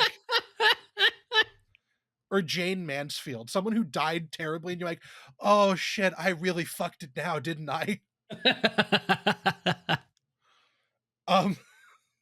But yeah, so the Edward Y. Townsend sank and got isekai'd so hard it's now with the Titanic. So but anyways, now we have to go to the center. So the center is the sinking of the paddle wheel steamer Lady Elgin. Okay, this was off the coast of Highland Park, Illinois. It collided with another ship during a storm, or actually I should say another ship hit it. I don't recall the exact specifics of it. This was in September 8th, 1860. I don't like that I can only see half of that ship. I think it's because it's sinking. Oh, that'll do it. 300 of the 400 people on board died. That's a bad ratio. so many people died that it turned Milwaukee German, because this was most of the city's Irish political influencers. Oh, my brothers, no. Like, dead serious, Milwaukee apparently had very large Irish roots, and Yeah. then it didn't. This is sort of in the same vein as the General Slocum fire in New York City, which is why most of the God, who was I think it was like the Germans are no longer in Manhattan because they just all died on the ship. I wonder if you took the duration of that sinking and how many people it killed, 300, Yeah. and compared that to the potato famine and how many people it killed over the length of its run, which one killed more efficiently? Which is that's a good deadlier to one. the Irish? I think it's probably the one directly below it, because the Lady Elgin is the deadliest sinking in open water on the Great Lakes. And you have to make that distinction because 844 people died on the SS Eastland. What the fuck? If you see that, that is the SS Eastland on its side in the Chicago River at its dock. We could do an entire episode on the Eastland, but so many people have. The short story is that after the Titanic sank, they added more stuff they added safety equipment to the Eastland. The Eastland had already been rebuilt to be top heavy already. It was chartered for a Western Electric Company family charter, like for its employees. 2,000 plus people crammed on board. The ship tilted and laid over on its side in the middle of the Chicago River and killed 844 people. Most of them low income, first generation immigrants. I don't have a demographics breakdown, but I bet the Irish were in there. I think they might have been Polish too. Don't email me on that. I should know this. Just whatever. Fun fact: what did they do with the Eastland afterwards, Zach? Did they raise it? Yes. The Cursed. Eastland was Haunted. the Eastland was turned into the USS Wilmette, a gunboat, and served as a training vessel until after World War II. Jesus. And then was just cut up for scrap, like so many other things. They just like buying old ships and turning them into mock naval vessels. They're not mock naval vessels. I mean, it worked. Well, I mean, yeah, if they're actually working for the Navy, therefore they're actual naval vessels. But it seems like a spirit of what it's trying to be. Yeah, the Wilmette actually had, it had medals from the World War I and II.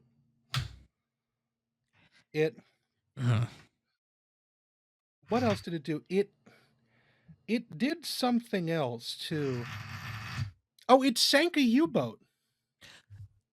The fuck are you talking about? It sank a U-boat. They dragged out a U-boat that had been surrendered at the end of World War I, and the Wilmette sank it.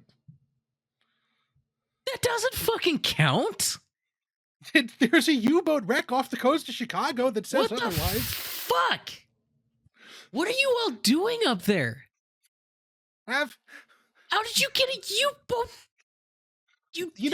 They drug a U-boat to Chicago. They've drugged several. Have you never been to the Museum of Science and Industry in Chicago? I've not been to Chicago. They brought a World War II U-boat. It's in the basement on display. What the fuck? There's a Baleo class sub on display in Cleveland. This sounds like the PT. This sounds like the mechanical version of P.T. Barnum's museum in New York. It's got some big ocean-going thing just crammed into the basement. Oh, you think that's funny? I can name you off the top of my head 4 different museums that have full-size Great Lakes freighters as stuffed and mounted display objects. What the fuck, dude? Okay, yeah, I got to make a trip up north. So many different museums just have one sitting at the dock. It's like, this is ours. It's historic. Like, there's one in Cleveland. There's one in Toledo. This is our freighter. There are many like it, but this one is mine. There's There's one in Muskegon. There's one somewhere else. They're just all over the place. They don't rust. Well, not much. Dear God. Okay, that's a preservationist dream right there. Hell, the submarine in Cleveland, they actually towed it out to Erie a couple years ago to do work on it. It still floats. Meanwhile, everybody else that tries to preserve a boat in a similarly sized body of water is just constantly fighting rust. Constantly. Yeah. Here, do me a favor. Look up the SS William G. Mather. That's my local preserved Great Lakes ship. SS William J. G. Mather. I like this episode, listeners. It's just explaining the Great Lakes to Zach. That's 90% of what these slides are, is just me hoping that he doesn't look at the slides until right now, so I can just surprise him with it. It's working, because we're farther along than I looked. Oh, fuck. That's huge. Yeah, it's like 800 feet long, the Mather. I'm not putting a picture up. It looks like every other Great Lakes freighter we've talked about. Oil-fired steam turbine. Yeah. It was actually one of the first ones built with a bow thruster, so it could go through the Cuyahoga unassisted. Wild. Because, most boats go through the Cuyahoga without assistance now. And they do it backwards. Get the fuck out of here. Go to that next slide. God damn it. I don't like you feeding me this bullshit. This can't be. All right. Let's talk about Oleddy. What was the Edmund Fitzgerald? A fantastic song. End of the episode. It was a boat. It was a boat built for Northwestern Mutual Life Insurance Company. Let's start there. This was built for and ordered by a life insurance company, which I did some Googling. I don't think that's happened before or since. Okay. But I guess that's one way to invest. That's exactly what they were doing. It was built for Northwestern Mutual and then immediately bareboat chartered, which is a dry lease. We talked about this in the Oceanos episode, to Oglebay Norton Corporation for just indefinitely. Oglebay Norton was a big steel and coal company, big steel or coal aggregates company, and was immediately put as the flagship of their Columbia Transportation Division. And you can actually see all the different flags and logos down here. So that one on the left is so cool. Someone on Wikipedia actually went through the work of making vector versions of these, but I did actually look. These are real, what they actually would have looked like. That is so cool. Yeah, the Oglebay Norton house flag goes hard. I like that. The ship was built at Great Lakes Engineering in River Rouge, Michigan, which is, if for any of you who might think, why does River Rouge sound familiar? That is where the Ford plant is. That is the home of every F-150 ever made. Oh. And a lot of other cars besides. That whole area of Detroit and Michigan is like, just what if we removed any semblance of life and just put industry here? So can't be that bad. Yes, it is. I see. It's an entirely integrated everything there. They can build an F-150 from scratch. It was so, as the flagship of Columbia Transportation, this ship was opulently outfitted for VIP transport. Up until like a couple of weeks before the sinking, it was being used to transport company VIPs around. It had like sterling silver service, that sort of thing. You know, there was always drinks and, clam digger punch, which I assume is one of those alcohols that'll just make you fall asleep for the rest of the afternoon. That sounds awful. I assume it's mostly liquor with like just enough something else to taste it. It was like a Cadillac. This was the executive limo basically for Columbia Transport. Every lake fleet had one of these. Like, that was what the Benson Ford was for the Ford fleet. U.S. Steel had these too. This ship was briefly Queen of the Lakes when it was launched. It was 729 feet long. A couple of years later, okay, I want to point this out. Wikipedia says on the Edmund Fitzgerald thing that a ship called the Murray Hill was launched a week, like a couple of months later, and was 730 feet long. But the Murray Hills Wikipedia page, when you go to that, says that it was launched in like 1963. I don't know how to reconcile these. One of them is wrong. I'm not interested in finding out which.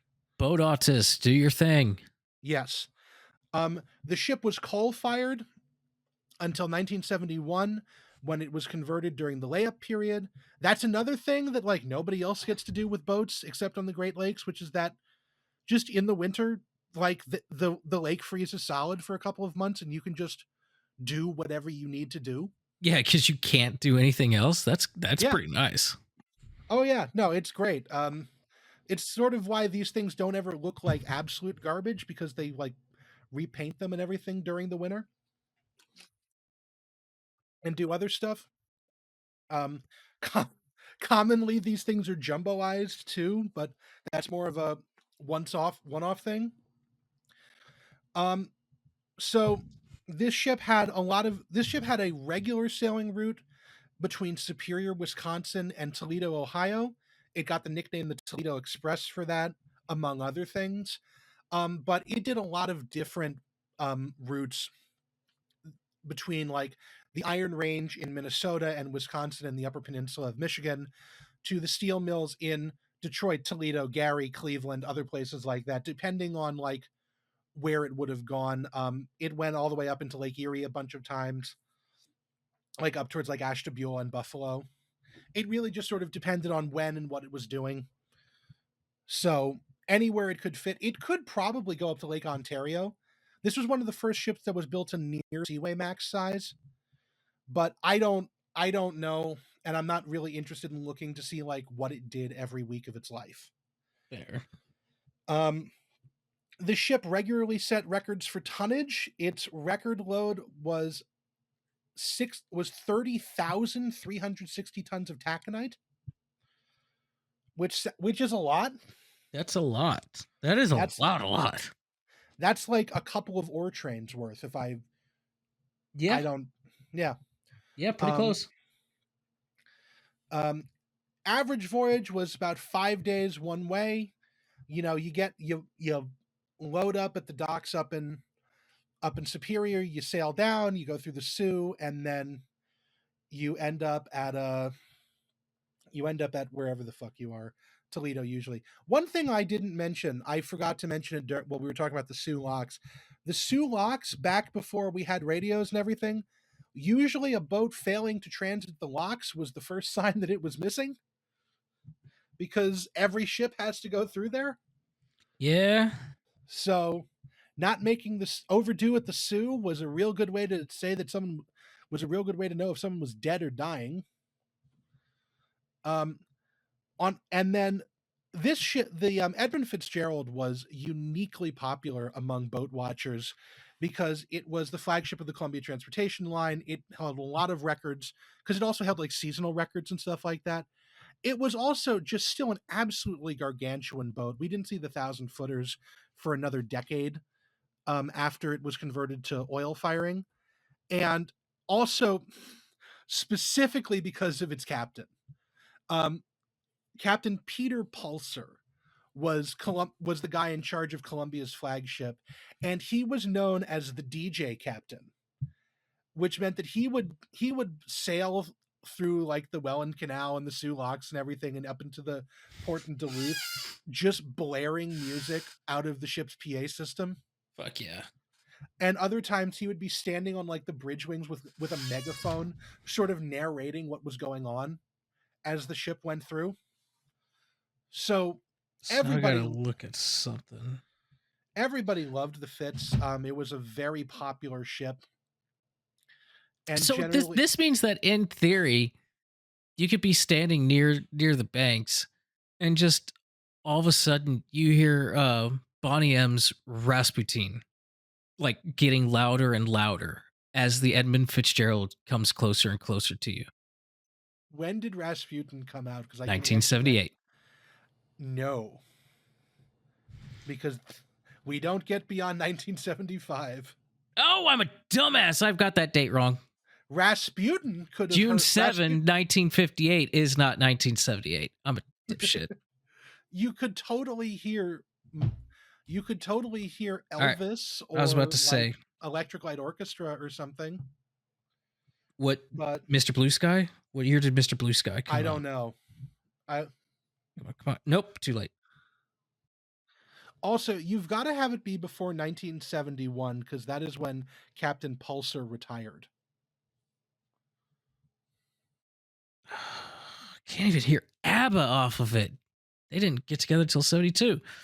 Blue Suede Shoes? Do you think he was an Elvis guy? I think that he's a guy that retired in 1971, which meant that he probably grew up during World War II. So, you know, it's probably something that, like, it's probably, you know, the equivalent of rolling up with Sirius XM 50s on 5 playing nowadays. You know, I was thinking more like Go song, Johnny Go. Yeah, that's what it would be. Like, there you go. Like Chuck Berry or something like that. So if we go on to the next slide, this is some plan form views of the Fitzgerald from the Coast Guard report, which gives you sort of an idea of what we're looking at here in the ship. You can see here in figure 4 that this is like a cutaway view. You've got the big hold here. You've got a lot of copy burn everywhere. And then you've got the walkways on either side of the hold that let you walk from one end of the ship to the other without going out on deck. And that's pretty much all there is, except for some interiors. That's 90% of the ship. Yeah, that's the boat. This is the equivalent of a lake-going pickup truck, basically.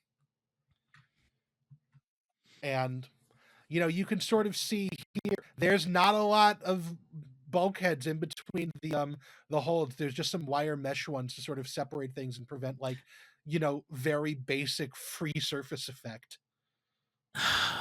That seems like that could be a problem. Yeah, with taconite free surface effect is a hell of an idea to ponder. Well, I was just thinking the fact that there's not watertight bulkheads. Yeah, no, there's not. I mean, that takes up space. So basically, you have a big floating bathtub. Yeah, you actually. When was the last time you saw a bathtub floating down the river?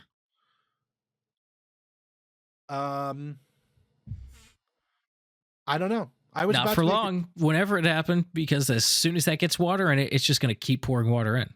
That's why the hatch covers are so important. And in fairness, the hatch covers have been used many a time, like for 40 years, 50 years at the time of the accident. So it's not, okay.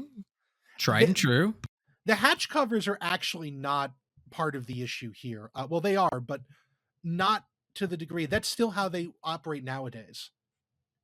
Like, all right. You saw the picture of the Mark Barker at the beginning. That was just that was a completely empty room. Simply do not become wet is the answer to that.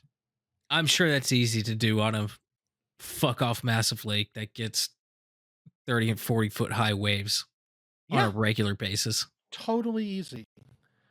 That's why so many ships didn't sink. So now we go on to the next slide. And so Captain Pulsar retired in 1971, and we get a new captain in, Ernest M. McSorley, who we have a beginning of life and end of life date. Fun fact, the Coast Guard report, if you go off of like the government website, is redacted with all the information. And then if you go onto the archived copy I found on Google from like the University of Michigan, has all of the things in there, including their home addresses. So Captain McSorley lived in Toledo. Wonder if his house is still there. Yeah, I looked. It's now an apartment complex. I don't know if it's the same structure or if he just lived in an apartment. I don't know. but actually most of the crew is from Ohio and Wisconsin and Minnesota. And then one person each is from Pennsylvania, Michigan, Florida, and California, of all places. Hey, So sometimes you just got to get away from home. yeah, most of it is just local people who are out on the lake. And so now we're getting into specific date territory. It is November the 9th, 1975. We're on one of the last runs of the season, and the ship is loading, and the ship loads up 29,250 tons of taconite pellets at the BN dock number 1 in Superior. So something I couldn't find is BN Dock Burlington Northern Yes, Dock. it is. Yes, it is. We brought it back to trains. We did it. Yes. Yay. Actually, I'm shocked that you didn't find that out, because actually in the NTSB report it said Burlington Northern Dock. Oh, I didn't get that far. You can see here, this one closest to the left is the BN Dock 1. And These docks are the next one over is dock number 2. Yep, and then there's a bunch of pilings where dock 3 was. Then we've got dock 4. All of the BN docks are now out of service, as is the Great Northern Dock, which would be over here. And then I believe whatever dock this one is the one that's still in use in Superior. You can see what it looks like from the water up in this uppermost image, which is apparently a stock photo. And I spent like 25 minutes trying to figure out what ship this was, and I realized that I don't hate myself that much. It might be the Arthur M. Anderson, just based off of like the lack of most of a hull stripe or anything on the funnels for house colors, but also I'm just not looking at that because I can't get nerd sniped by this for 45 minutes. Because there's a lot of ships that have a lot of information, and then there's some that don't have any information. Boat autist, do your thing. Well, I think they used Photoshop to take the name off the stern, which is really unhelpful. All right. Well, so there's still something on there identifying. Yes. Anyways, the ship was bound. So remember I said the route varies? This time they're going for Zug Island near Detroit, which Zug Island is basically what if we took River Rouge and condensed it into an even more concentrated bit of like Captain Planet villain level environmental destruction? And that's Zug Island. It's another completely integrated steel mill. Actually right near where the it's like right up the river from Detroit. Meant to serve the automotive industry that was all downtown at the time. And then you can see over here, I have the Wikipedia image for taconite, which shows that's what these little pellets are. So that's what was in the hole. Yes. It's basically little ball bearings, but made of metal, not metal. Quasi-metal / rock. It's future metal. Now, at the same time as this, then they leave at around 2:15 in the afternoon after spending the morning loading. They quickly join up with a second freighter, the Arthur M. Anderson, which is a name that we all know now. The Arthur M. Anderson was at the time a U.S. steel boat sailing from Two Harbors, Minnesota to Gary, Indiana, under the command of Jesse B. Bernie Cooper. He's called Bernie Cooper. His first name is Jesse. It's because his middle name's Bernard. The two ships sailed together for literally the rest of the voyage. I should put together here in air quotes, there's like 10 miles of separation between the two. Quote unquote together. It's, sitting 10 miles apart because they're not gay, that sort of thing.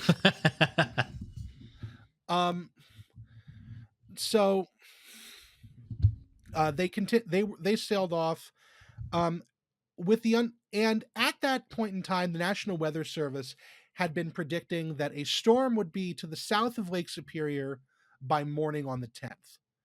which isn't really going to be an issue, by the end of the day on the 10th, they'll have locked through and be in Lake Huron. Okay. Meanwhile, at the other side of Dock 1, the SS Wilfred Sykes is loading and leaves around 4:15. Captain Paquette, I didn't write down his first name, I should have. He thought that the National Weather Service was full of shit. And so he planned his route with the expectation that the storm was going to be much, much worse. Oh. And he was right, because a little while later, this forecast was revised to basically be a gale was going to cover all of Lake Superior. Holy shit, guys, you shouldn't be out there. I Now, told you. Yeah, and do you know what? The Wilfred Sykes is not only around and sailing, as we can see in this picture down here, it has its own Instagram account. Gotta follow that one. Let's see. Which I would like to point out, I have a new computer, so I don't have Instagram logged in on desktop. I absolutely do follow them. That's why it says follow and not following. SS Wilfred Sykes. Great Follow. Laking since 1949. Jesus and Christ, then that's red. over here we can see the Arthur M. Anderson, which you can sort of see the differences in design philosophy. I really like the design of the Sykes. If you ever want to just look up, like, apparently the prettiest freighter on all the lakes is the Edward Ryerson, which has been laid up for about a decade now because it's still a straight decker, but that one is known to be like one of the prettiest lake freighters. Another fun fact about this image here of the Arthur M. Anderson, this photo is from 2008. This is actually at the old Huron ore dock in Ohio. Again, very near to where I live. And I distinctly remember being in school at the time, and they still had like newspapers that had information in them. And I read about the ship coming here, and I asked my mom if we could go up and see it, and she said no. Oh, come on. I assume that it was snowing or something, but there's no snow in this image. I don't know, but she said no for some reason. But I still remember Lame. that, and I remembered seeing this on Wikipedia. I'm like, hey, wait a minute, that's in Huron?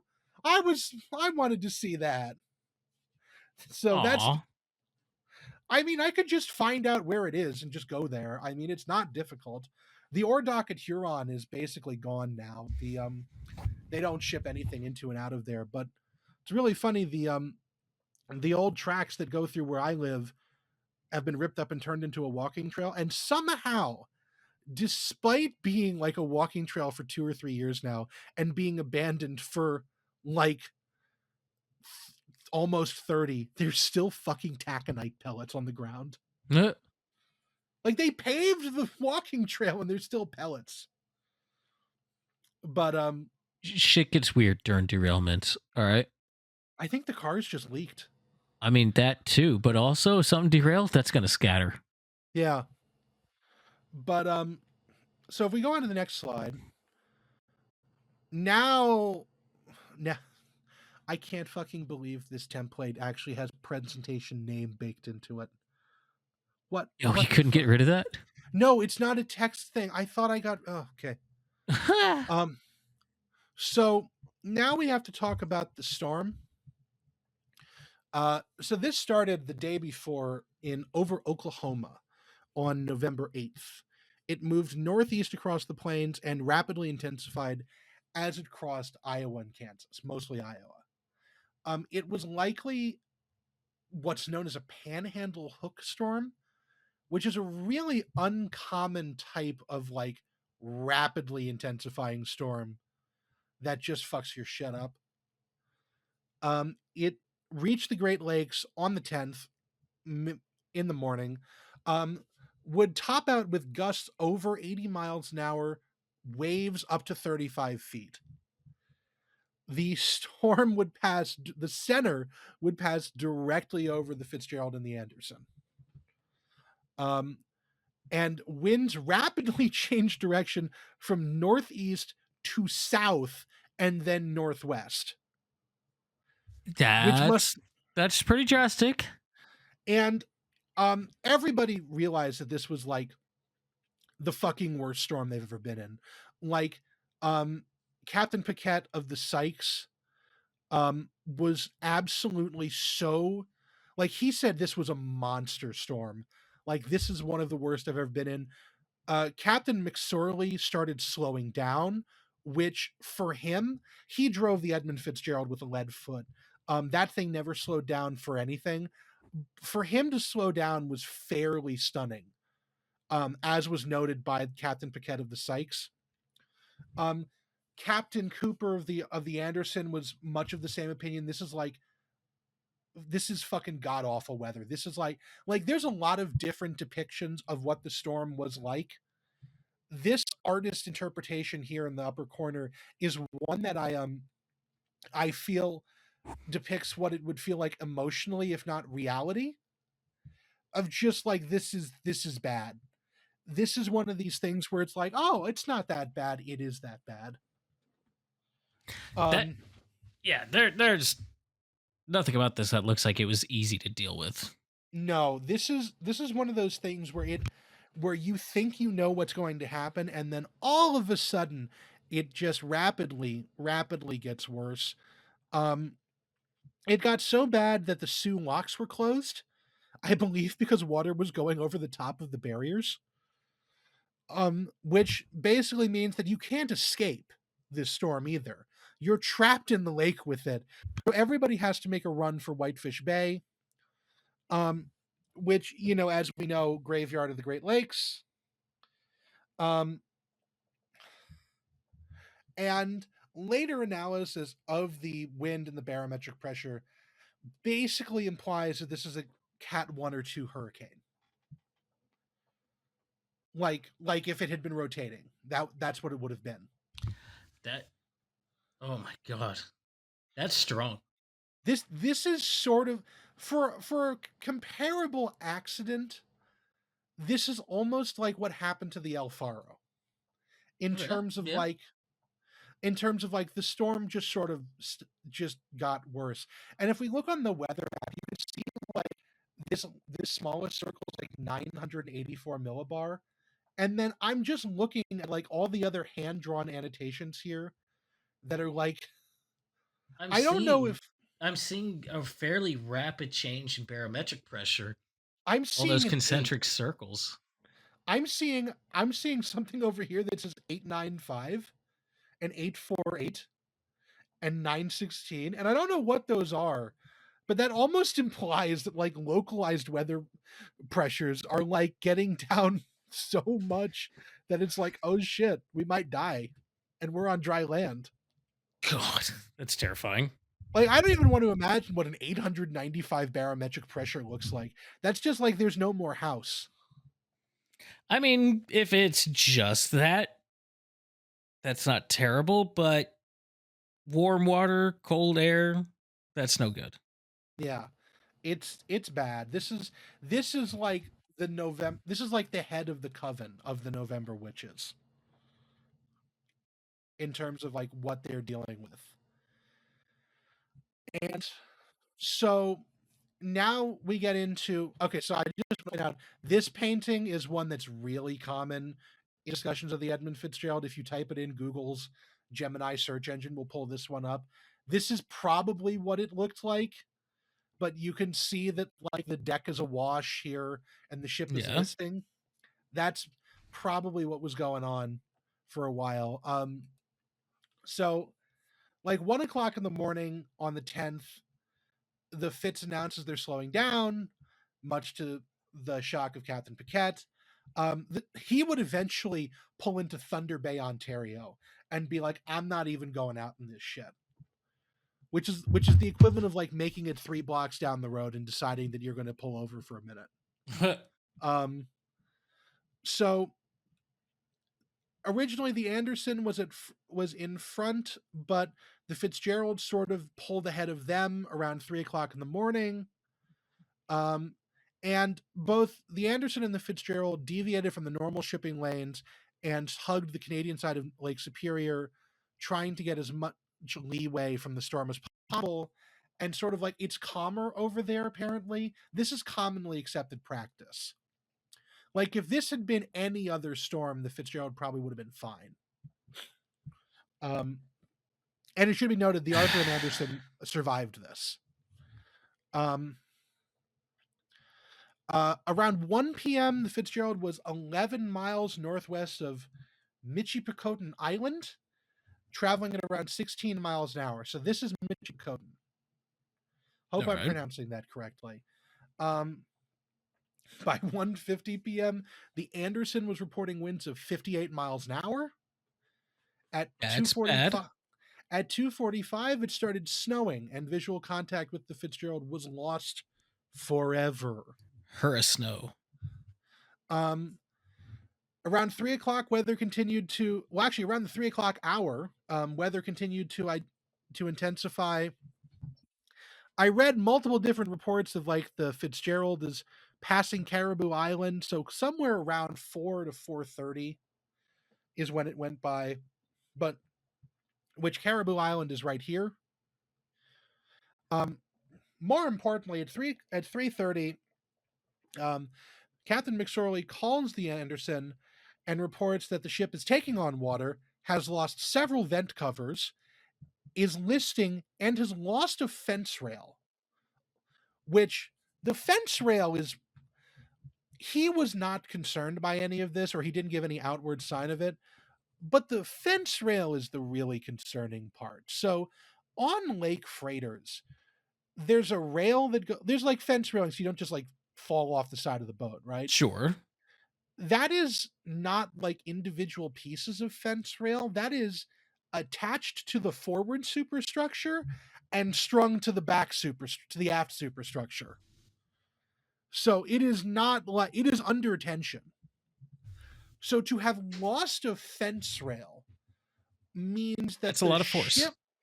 Means that the ship bent enough to snap it. That's a lot of force. Additionally, both bilge pumps are going. So the ship is clearly taking on water from an unknown source. Which is Is it bad. really unknown? Well, they don't know how to fix it now, do they? Fair. You fix it by not tempting God and going out onto a lake the size of a small ocean. We don't tempt God, then we don't have steel. So we have to tempt God. Really, they shouldn't have tempted fate this time. They should have gone to Thunder Bay. Yeah, just sit this one out. Your company can afford to have you lay up for a day. That's something that we'll have to talk about in a minute. So now I've sort of zoomed in on this thing from the NTSB report. So you can see the recommended sailing routes versus where they actually were. Okay. So again, common practice, not entirely out of line.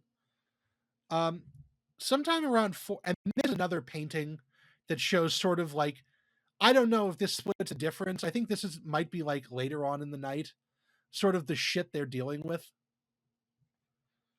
as it gets dark. But sometime around 4 o'clock, the Sioux locks closed, which means that now you're stuck here. You got to go to Whitefish. Yep.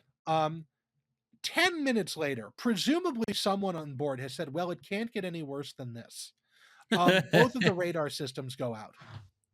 The ship is blind. Cool. Great timing. They slow up to the Earth to be nearer, again, like a couple of miles distant, but they would be within visual range. And basically they're having the Arthur M. Anderson guide them to Whitefish using their radar. Around 4:20, blaze it, the Anderson records speeds of 58 knots, which is 66 miles an hour wind speeds. It is still snowing with 12 to 18 foot seas. So then for the next like 40 to 50 minutes, we get a lot of back and forth about the lighthouse and radio beacon at Whitefish Point. Captain McSorley radios to see if the lighthouse and radio beacon are operational. The Coast Guard says no, because it's not a manned station anymore. We don't have lighthouse keepers because, we don't we can't keep filming that one. What's that one movie with Willem Dafoe in it? With the lighthouse. We can't keep doing that. That's too much of a budget. But the as the ship, but I'm sorry, I lost my place for a second. It's an automated lighthouse. The Coast Guard has indications that both of them are off. However, they eventually they get a response from the Swedish ore carrier Avafors that the light is on but the beacon isn't, sometime between 5 and 5:30. As a note, um, ships from the outside world are called salties.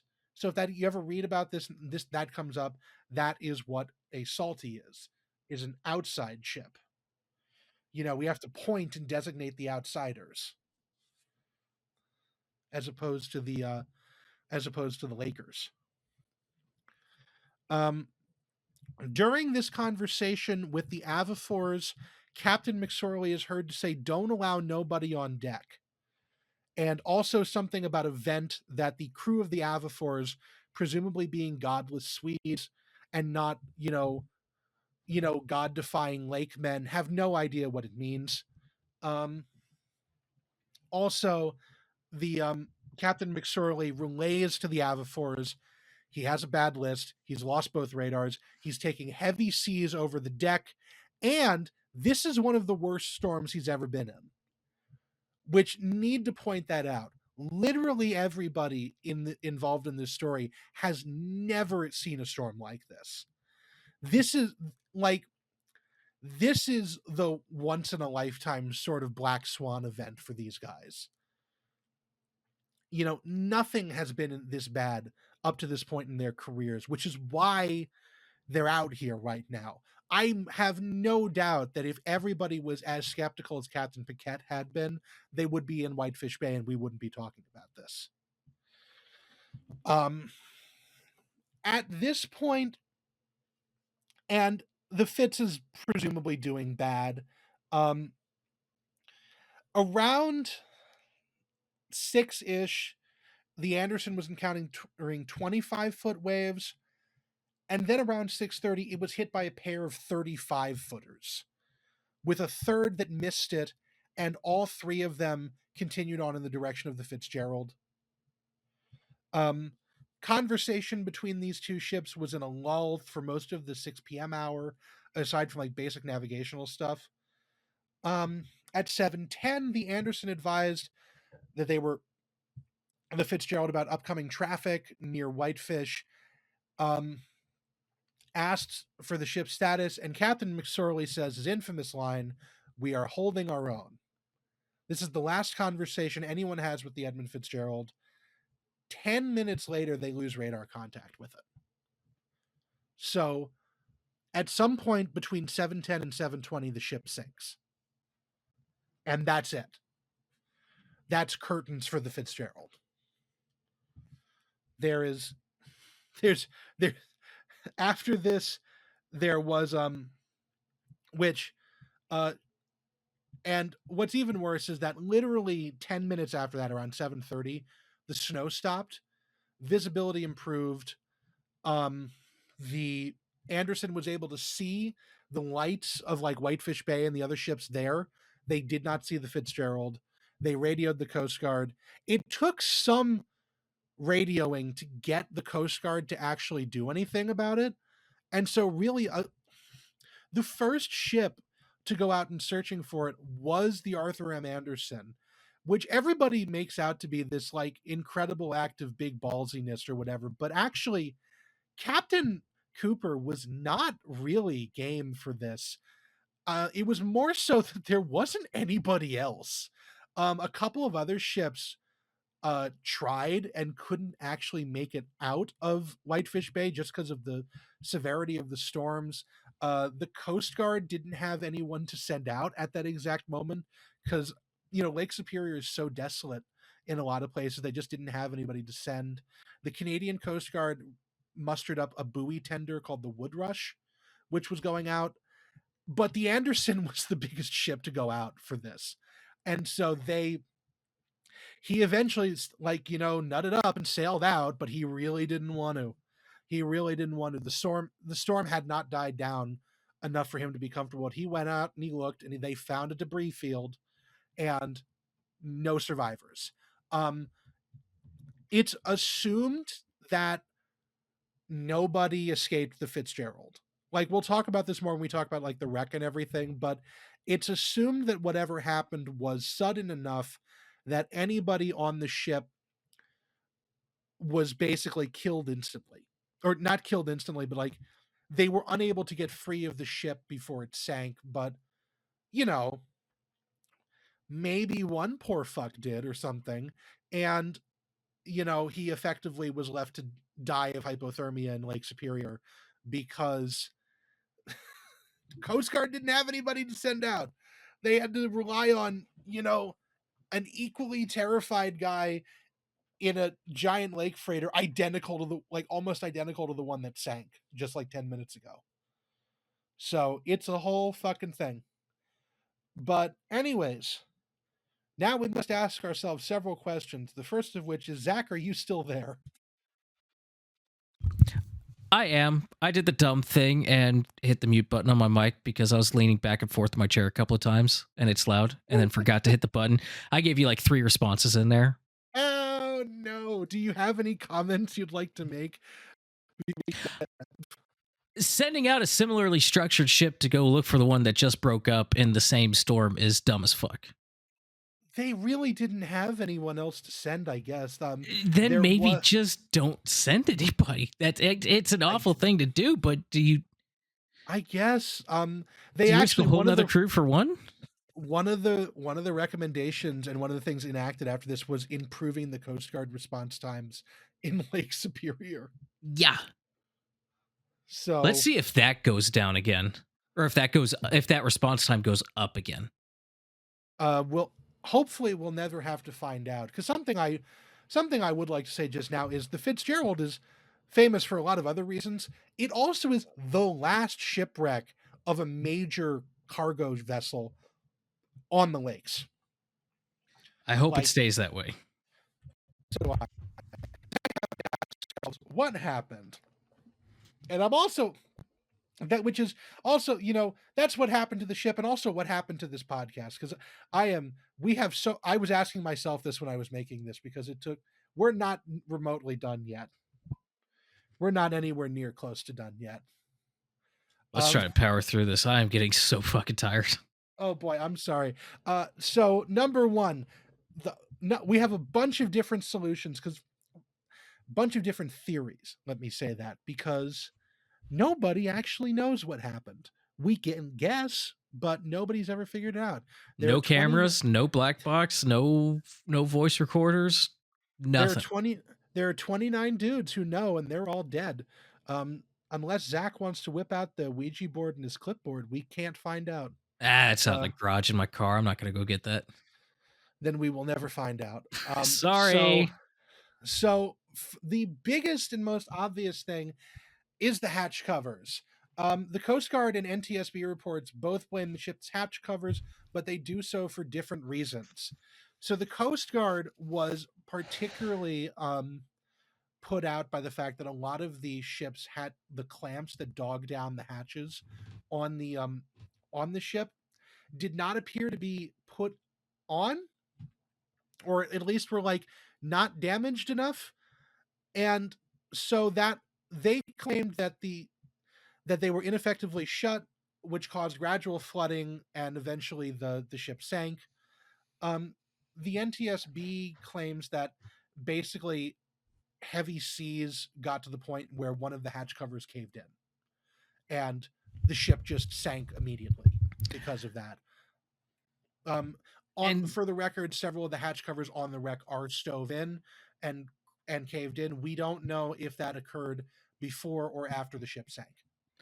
And I was also kind of reading that the ones that were left open were left unclamped because it was common practice to sail away from the docks without everything being completely clamped down. And it was just like, we'll take care of this en route. We've got time before we get out to the real open waters. And Yeah, that's entirely possible. That's what they did. A lot of people claim that's what happened, and most of the people who have like operational experience on the Great Lakes, like most of the captains who were on other ships during this storm, say that that was not what they think happened. And I believe the hatch cover theory has kind of been discredited over the years, but really we don't know. Um, it's entirely. If I had to go with the hatch covers theory, I'd say that the NTSB's idea is probably more reasonable. In that there was essentially a sudden, onrush of water that just smashed something open. that Um, seems more likely. on a similar vein, we have the next one, which is the Three Sisters. Lake Superior is apparently somewhat common, somewhat common instances of rogue waves, and the Three Sisters, is a name given to groups of three of them that move in a line and fuck up whatever in their path, like what hit the Arthur M. Anderson. And it's entirely Specifically, they move much closer to each other than all of the other waves. yes, That's what makes and them the rogues.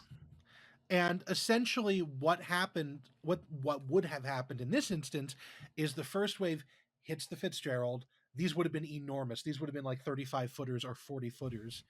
They would have swamped it. The second one would have come on and swamped it more, and you can't ship this much water off the deck. Like, I think at one point the Anderson had 12 feet of water over its deck. It's just absolutely gargantuan amounts of physics going on at this point, and then the third just comes in and finishes it off. 12 feet by the square footage of the deck over, what was it, 680 feet, 700 feet? Something like probably 600 feet, if not more. That's several thousand tons of water. Yeah. All coming in at once. Yeah. And that would have just swamped it and shoved it below. And keep in mind that the ship is already taking on water. So, from some other source.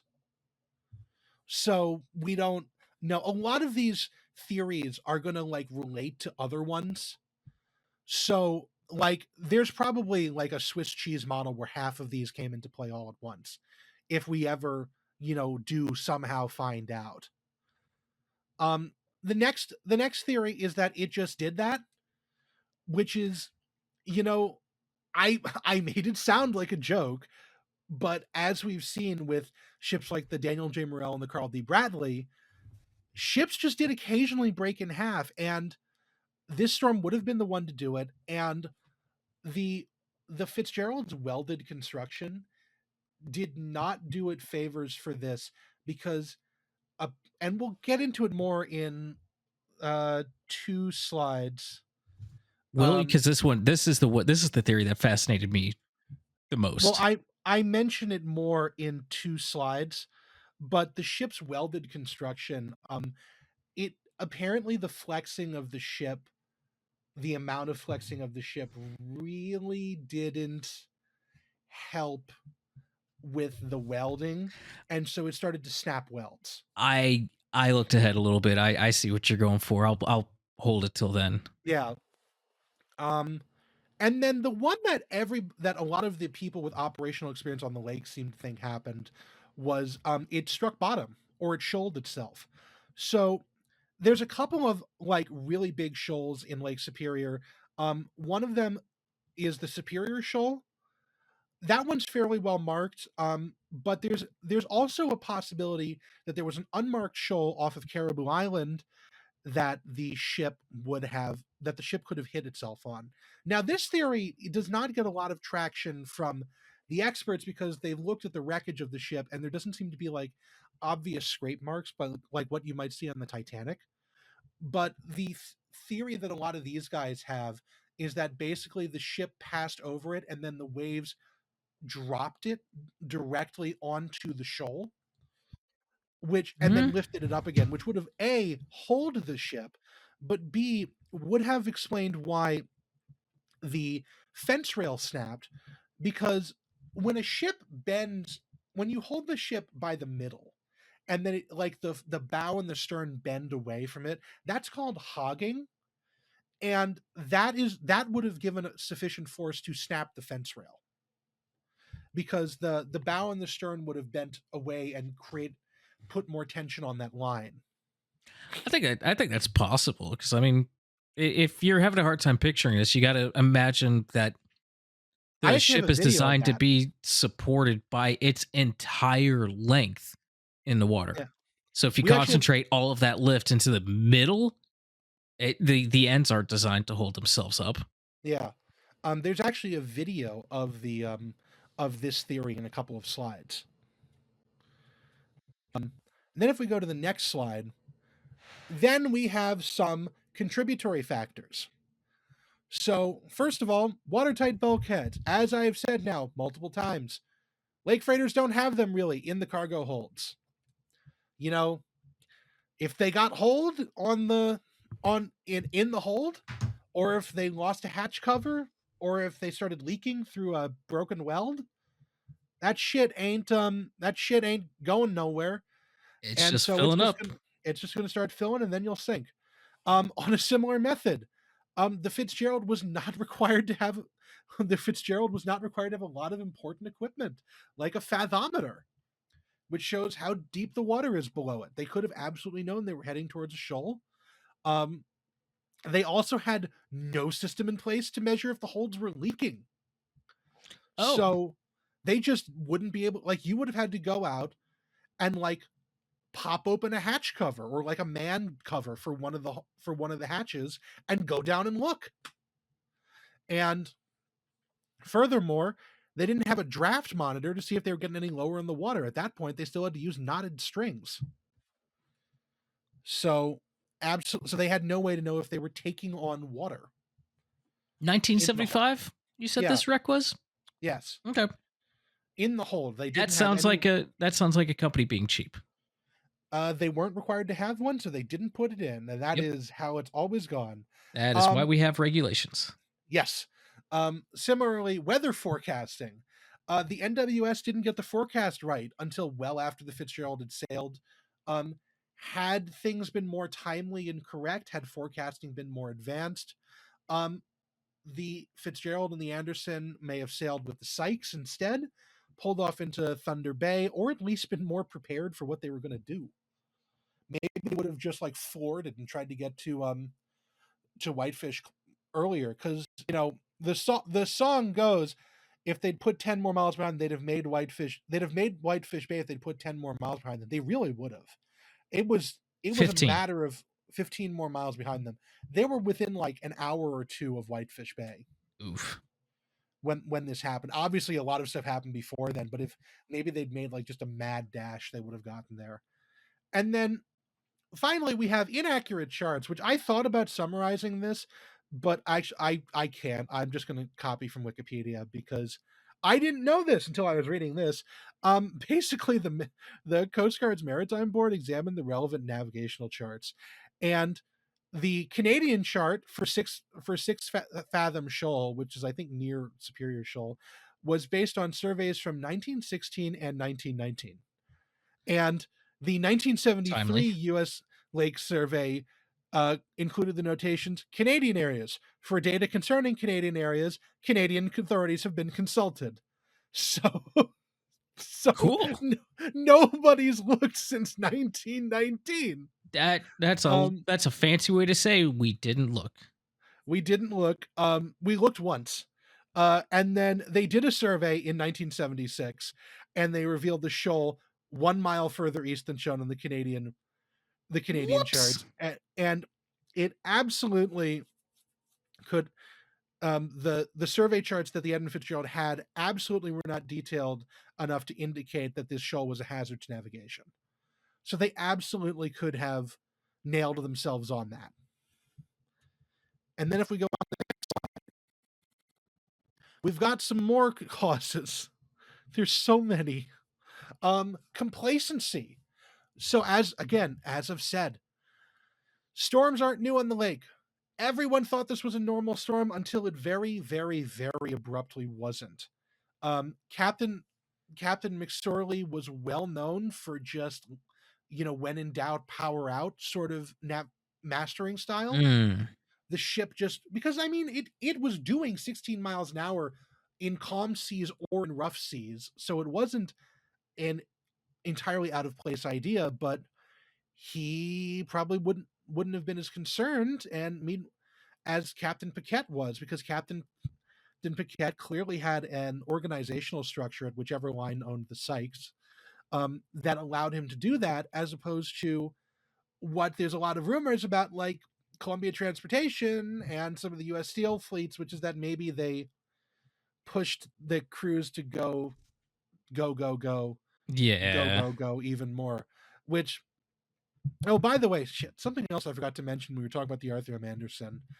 You know who owns the Arthur M. Anderson nowadays? Who?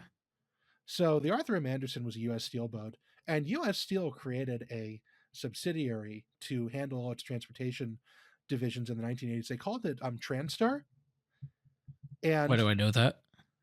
because we talked about it like 2 weeks ago, and then Transtar sold that off along with the Bessemer and Lake Erie and the Elgin Joliet and Eastern and the Duluth Mesabe and Iron Range to Canadian National. What the fuck?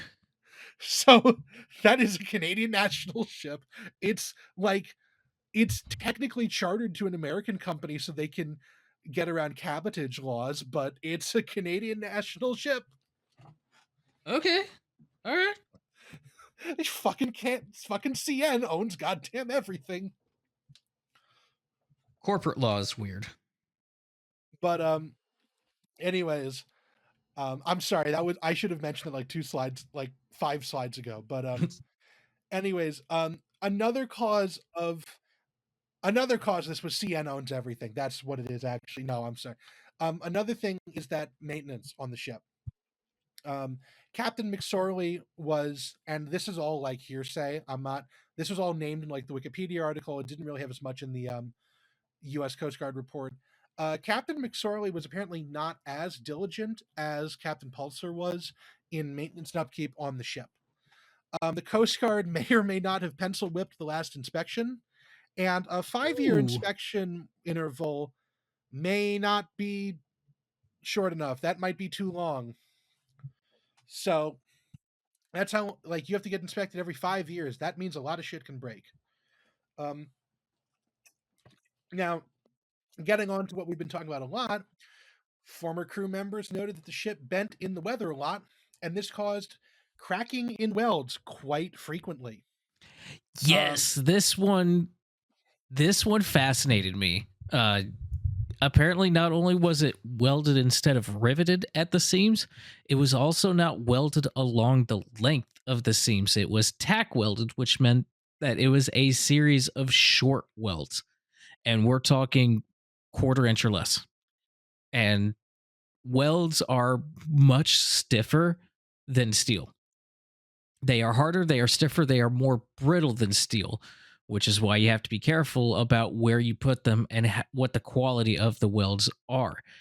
So I was reading there was a lot of suspicion that these little tack welds had no sort of longitudinal strength because they weren't connected to each other and just popped like buttons off of a fat man's pants. I'll have you know, the buttons on my pants usually fail at the string, not the button itself. And it's usually slowly. It's not like a firing off from a gun. You know, the only time I've ever had that happen was not when I was just wearing the pants, but when I was trying to put them on and I was trying to push the button through the buttonhole and the strings all snapped and it shot off. That's the only time I've ever seen that happen. I've had more than one pair of pants I had to retire because the string had gotten so stretched that like the button was now like 4 inches away from where it should be. Oops. But anyways, again, repairs in the ship were not always kept up with. And specifically for the 1975 season, they were planning on lengthening the ship over the winter layup. So a lot of preventative work was kind of pushed back because we'll get to that in winter, which would have been like next month. Yeah. And then going into this as well about the welds, possible construction defects, because the Fitzgerald had a sister ship. The Arthur B. Homer was built by Great Lakes for a different customer, the Bethlehem Steel Corporation at the same time. It was the exact same length. It was the exact same size. It was built exactly the same at the same time. Bethlehem Steel would not let the Coast Guard and NTSB inspect it after the Fitzgerald sank. Just flat out would not let them do that. That's And not suspicious. They had planned, anyways, they had also planned on lengthening the Arthur B. Homer by 96 feet in 1975-1976 layup. They did that. 4 years later, they laid the ship up. And then in 1986, they scrapped it. It's one of the biggest ships scrapped on the Canadian side of the lakes. Now, there are a couple of reasons for this. A couple of reasons given, I should say. Bethlehem Steel claims that it was because of a downturn in the market, which is entirely plausible, but getting rid of an asset that size and expense right after you dumped a bunch of money into it, lengthening it doesn't make a whole lot of sense. The less operationally minded people in the internet comments say that nobody wanted a copy of the Fitzgerald sailing around on the lakes, which makes absolutely no fucking sense. And then there are a couple of people who say that, you know, the Arthur B. Homer didn't quite sail properly after they lengthened it. It bent a bit more. It wasn't exactly quite right. And so that's something that we have to think about. Also, and I put some stuff in the notes for this slide from Wikipedia, which is that retired Great Lakes Engineering Works architect Raymond Ramsey, one of the members of the design team that worked on the hull of the Fitzgerald, reviewed her increased load lines, which we'll talk about in just a moment. Maintenance history, along with the history of longship hull failure, and concluded that the Fitzgerald was not seaworthy on November 10th, 1975. So, with the Edmund Fitzgerald longship design was developed, and without the benefit of research, development, test, and evaluation principles, while computerized analytical technology was not available at the time she was built. And Ramsey noted that the hull was built with an all-welded instead of riveted modular fabrication method and was used for the first time in the GLEW shipyard. He concluded that increasing the hull length to 729 feet resulted in a length-to-depth slenderness ratio that caused excessive multi-axial bending and springing of the hull, and the hull should have been structurally reinforced to cope with her increased length. So that seems the ship is way too bendy. He also said that planning the Edward Fitzgerald to be compatible with the constraints of the St. Lawrence Seaway had placed her hull design in a straitjacket. And then we get on to the winter load line, which is something I don't think enough people talk about. So if we see here, this is, I think, snipped from, I don't remember which report it is, it's probably the Coast Guard. So I guess because there's different densities of water or something, depending on how cold it is, the ship had different allowed levels of freeboard depending on what time of year it was. So for midsummer, 11 feet 10 3/4 inches, summer 12 feet 6 3/4 inches, intermediate 13 feet 6 3/4 inches, and winter 14 feet 9 1/4 inches. And freeboard is basically the distance between the water and the top of the deck. There have been Great Lakes shipwrecks occurred because ships were so overloaded that they had freeboard measured in inches. So having 14 feet of freeboard is a fairly acceptable thing. And then in 1969, the freeboard was allowed to be a little bit less. 11 feet 4 in midsummer, 12 feet almost even in summer, 13 feet almost even in intermediate. I don't know when intermediate is. And then 14 foot 3.5 in winter. September 1971, they kept almost all of that, except that now the winter load line was 13 foot 2. And then in September, The midsummer load, September 1973, midsummer load line was 10'5". The summer load line was 11'2". Intermediate load line was 11'2", and the winter load line was 11'6". They have chopped over 3 feet of freeboard off of this ship in winter. That seems risky. And this meant that the deck of the Fitzgerald was only 11.5 feet above the water during the storm. This meant that the Edmund Fitzgerald could carry more than 4,000 tons more taconite than it had been designed to. And That seems like a motivating factor to change acceptable limits. And here's the best part. Concerns regarding the Fitzgerald keel welding problem surfaced during the time the Coast Guard started increasing her load line. This increase and resultant reduction in freeboard decreased the vessel's critical reserve buoyancy.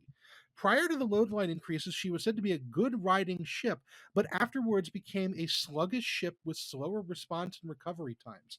Captain McSorley did not like the action of a ship he described as a wiggling thing that scared him. The Fitzgerald's bow hooked to one side or the other in heavy seas without recovering and made a groaning sound not heard on other ships. That's horrifying. You have overloaded this vessel that is being held together with tack welds and a prayer. It is bending in the middle, and then the NWS gets the forecast just a little bit wrong, and you sail headlong into the storm from hell. There is absolutely no wonder the Fitzgerald sank. This is bad, man. This is like just a continuous combination of farcical error. This isn't so much the Swiss cheese model, so much as like taking a block of Gouda and like drilling through it with a DeWalt. Yeah. So now we're going to go on to the next slide, and here's a video of one of the possible theories for the ship sinking. And hopefully this one's. So this is from Captain Cooper. This is a statement. I don't care what anybody says. At 3:10 in the afternoon, she had either bottomed out or had a stress fracture of the hull. That's the only two possibilities I have. She was sinking from that time on. But my theory is that the water just finally built up on her, finally up in her bow, and she had so much on it, just started her down. And once she started down, the screw just drove her into the bottom. But with all that extra water on deck, at times, I had as much as 12 feet on my deck at times. And I know my hatch crane was completely buried a few times. If she was hurt, she had a starboard list. Her fence rails were down. She had a couple tanks, vent tanks missing. I think that water probably pushed her down another 2 or 3 feet. Besides, the list would increase their drift on the starboard side. My opinion is she bottomed out. For one thing, is the fence rails don't break with a ship sagging. They break with a ship hogging. And of course, my other theory is that he just dove under the water. I mean, he didn't even realize he was going down. Those two seas were the biggest that we ever had going down there. And it happened about 6:30 in the evening. And I just wonder if those two seas didn't catch up with the Fitzgerald. I just got to thinking about it afterwards. If those seas were that big, they rolled up his deck, and he's got a list, and the water stays up in the forward cabin. It's going to put his bow down under the water. And he said, I've got a little problem. He said, my fence rail is down. He said, I've got 2 vents missing, and I've taken a starboard list. Now, an immediate list, again, tells me that he either had a stress fracture or he bottomed out. He said he had his pumps on. I asked him if he had his pumps on. He said yes. And then Morgan, as an afterthought, I said, how are you doing? He said, we're holding our own. That was at 7:10. That was the last transmission we had from him. He showed no signs of panic. I mean, he was calm. So Like I firmly believe, I think that he thought that ship was going to get him through. Captain Norad, he asked me if I'd personally go back out, and I was reluctant to go, really I was. But he said there's a ship on the bottom, and I felt like saying there could be two if I go back, you know, but I finally decided I'd go out. We started running through a lot of debris, gas tanks, you know, like for the stoves, life preservers, oars, canisters, but no sign of anybody else. I think it was sudden and catastrophic. I mean, the ship just disappeared completely. All you had to do was pick up the phone and say, Mayday, Mayday. And there's nothing, you know. I mean, I think they were going under, and they thought it was a big wave. And I think they just kept going, just plunged. So, yeah, that is expert testimony, basically, from the captain of the Anderson. That's a horrifying image. You think you're just pushing through a big wave and you're actually going down? I could see that happening, being so disoriented. Yeah, I can. This is another theory that I'd thought for years, but I never actually could find anything for it, and I guess I must have imagined it. But I always thought there was been a chance that the troughs of the waves were so far apart that the ship actually hit bottom and then like just sort of like snapped there. But I don't think that's correct. I think that it probably, because it's like 580 feet. Yeah, it's pretty deep. 580-foot troughs. That's Duluth no longer exists. But it's entirely possible that any number of the things that we just went through happened in combination. Yep. You know, like it might have been listing, it might have holed itself, and then the three sisters came in and smashed in the hatch covers. Like it could have been any number of individual combinations that just utterly went in to kill this thing. But there's definitely a bit, and this is the wreck now. The again, remarkable state of preservation. It still is intact. It's actually considered a mass grave because I believe there's bodies in the pilot house still, or at least skeletons. There is at least one that is out along the railing of the bow section that is observed wearing a life vest. Yep, I was going to mention him.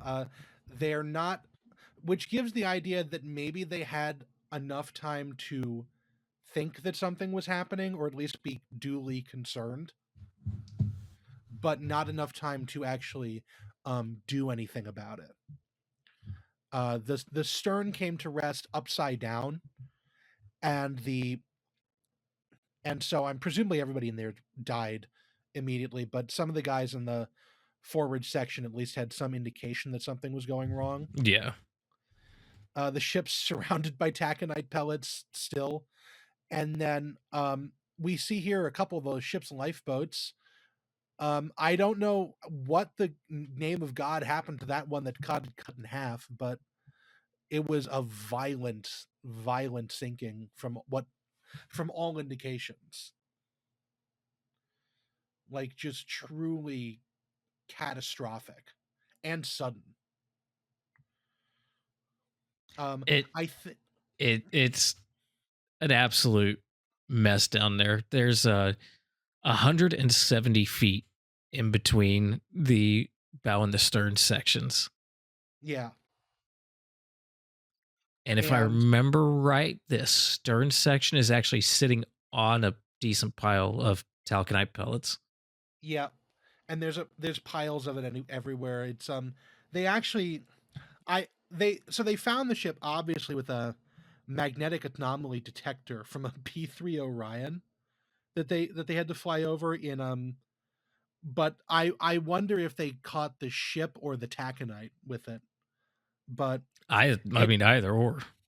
It lies in the Canadian side of the international boundary, just over it. So it's technically a Canadian mass grave, which is why there haven't been a lot of diving expeditions to it. The Canadians have much stricter rules about it than the US does. And it's at 530 feet down 15 miles west of Dead Man's Cove, Ontario, and 17 miles from the entrance to Whitefish Bay, which is southeast of there. So, yeah, they almost made it. They almost made it, but they didn't. Relatively speaking, they were a stone's throw away from safety.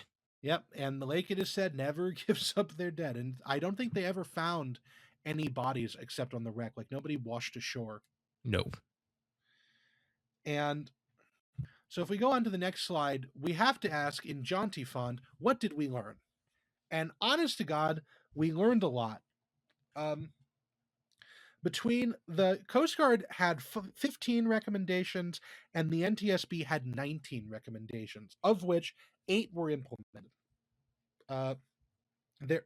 So, first of all vessels over 1,600 tons had to use depth finders. This was instituted in 1977.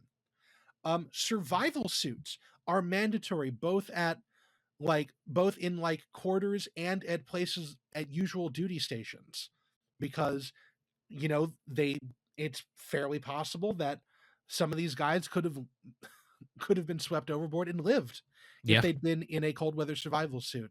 Loran C was mandated for all Great Lakes vessels in 1980. Loran C was a proto GPS that was later just replaced with actual GPS in the 90s. EPIRBs were made mandatory. EPIRBs are the electronic emergency beacons that turn on with activation in water. Okay. Again, if the Coast Guard if they'd had an EPIRB, the Coast Guard wouldn't have been able to ignore the Arthur M. Anderson. They would have just heard it and been like, fuck, we got to go out there. Yeah. No date on when that happened, but I'm assuming fairly quickly. Improved charts for Northeast Lake Superior. Come on, guys. We can't be guys who didn't make it to the Battle of the Bulge should not be the last ones to survey this. Yeah. NOAA revised methods for estimating wave heights. I'm assuming that their estimations were not good. And then the Coast Guard abolished the winter load lines and all reduced freeboards. So you got to stick with what the builder says, because otherwise you're going to, anybody who's ever seen one of those guides who filled his pickup truck with scrap metal, that's what the Fitzgerald was at the end. So don't do that. That one that has like the back bumper scraping the pavement every time it hits the slightest of potholes. Yeah, that's exactly what was happening. And it's even better up here because all of ours are made of rust.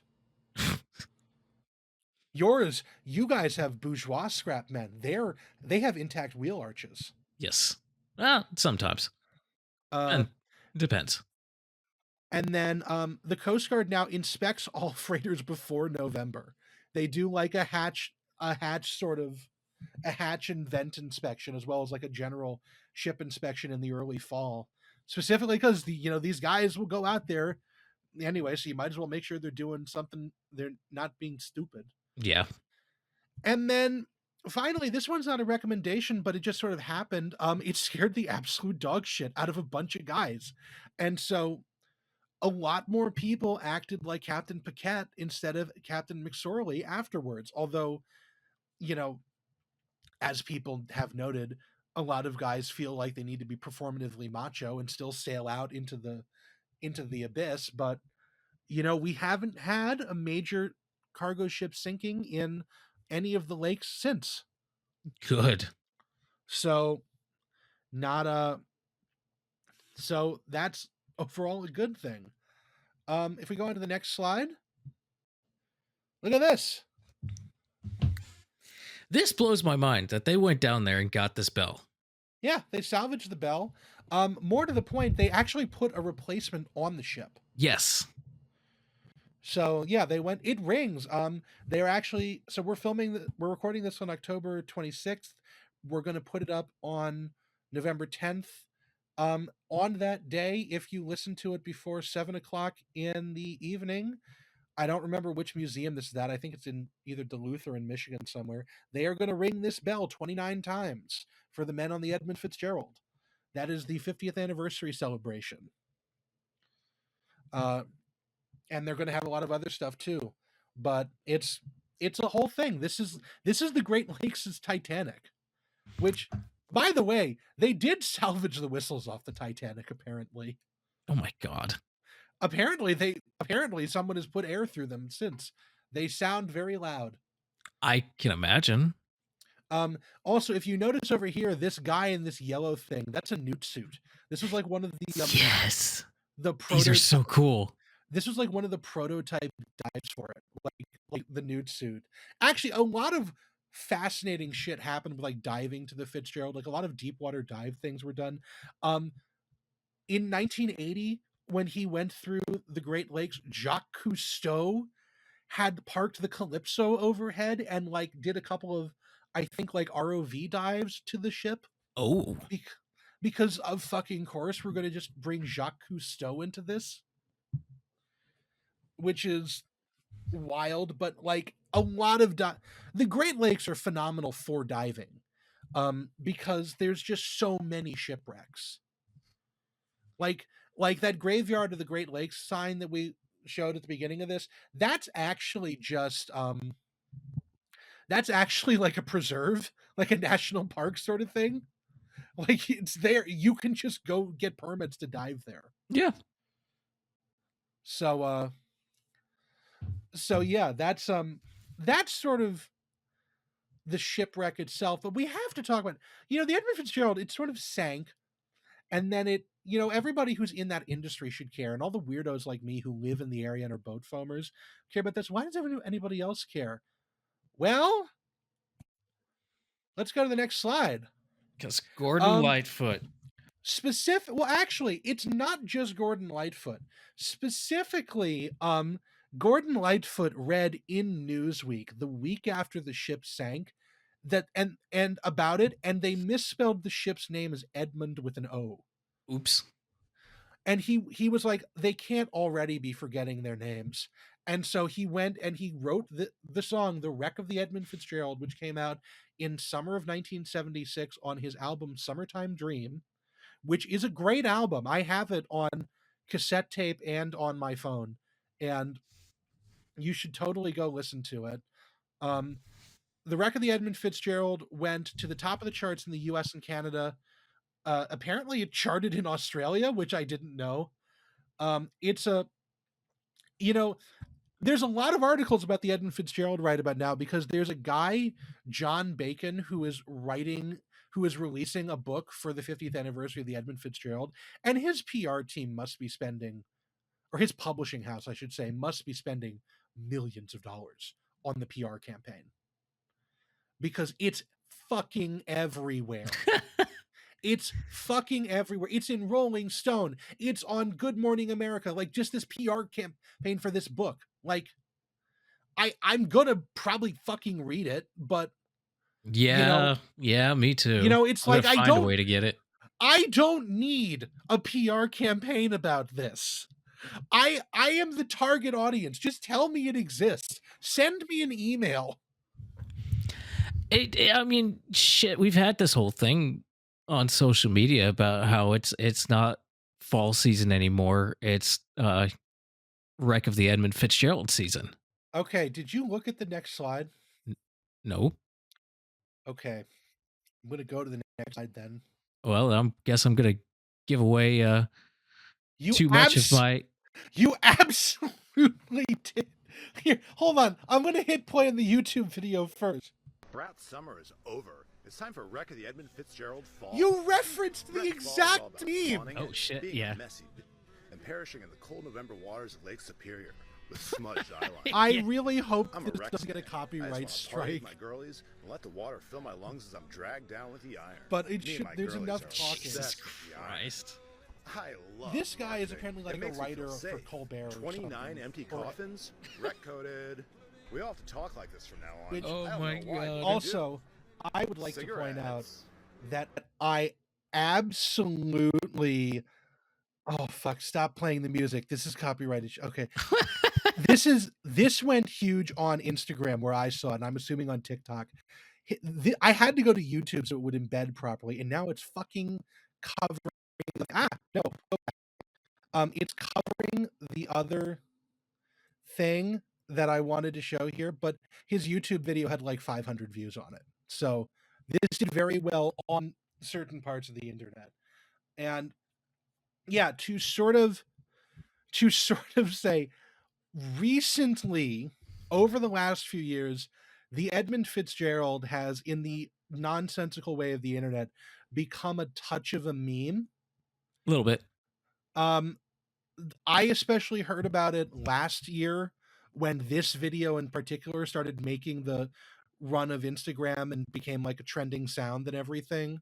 But apparently they'd been going on for some time, as this crunchy Seinfeld meme indicates. And I sent actually, that to a friend of mine. I that's sent that hilarious. exact one to a friend of mine. I actually pulled this off of Know Your Meme.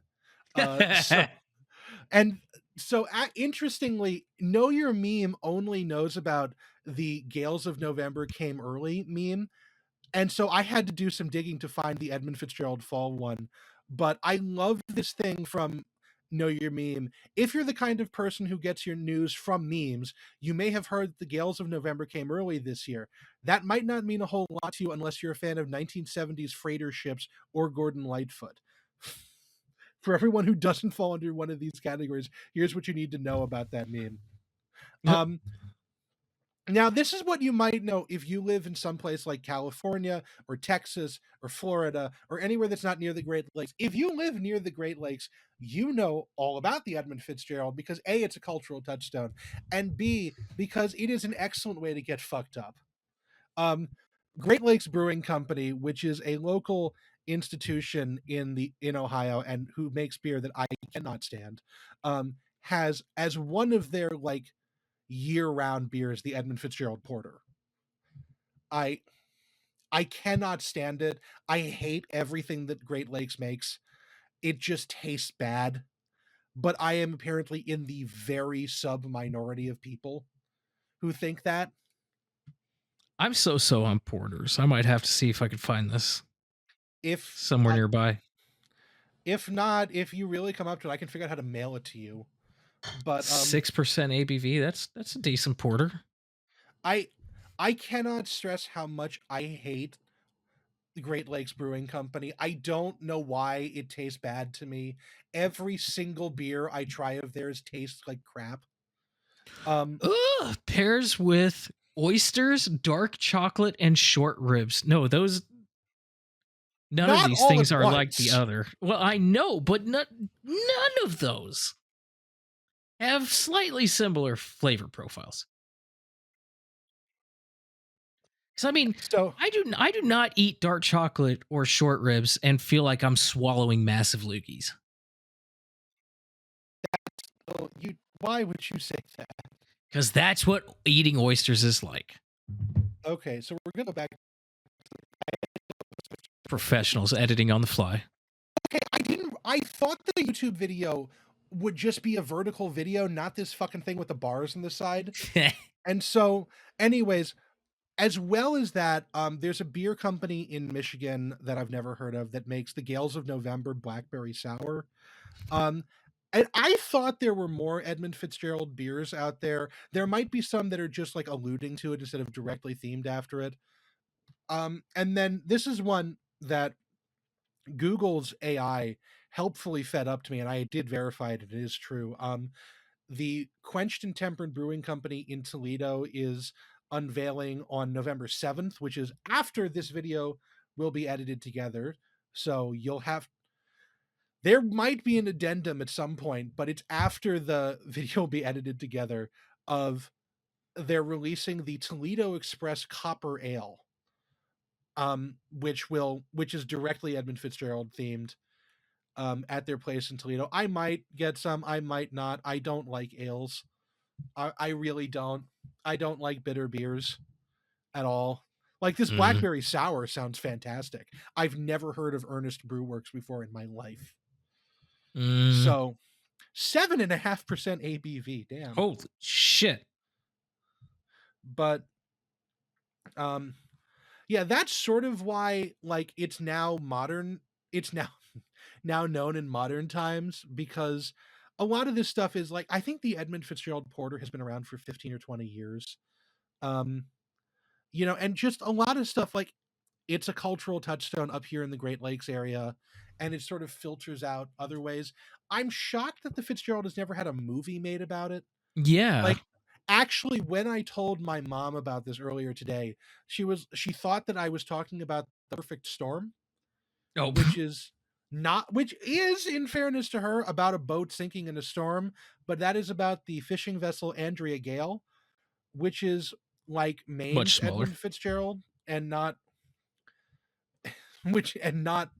it's like every area has their regional maritime catastrophe, and this one's ours, and it's better because it's ours, and because It's the been a Great cooler Lakes are boat. the Great Lakes are so fucking weird. The Sultana ain't got shit on this. Mm-mm. But anyways, and now we are one slide from the end. And Zach, I assume you haven't looked at the last slide. I have not. assume. Okay. Nope, do not play this fucking video. Do not. I don't care anymore. Here we go. Look at this. State of Michigan. That's a getting hell of a Edmund headline. Fitzgerald life ring as part of settlement in police misconduct case. It gets better. So, okay.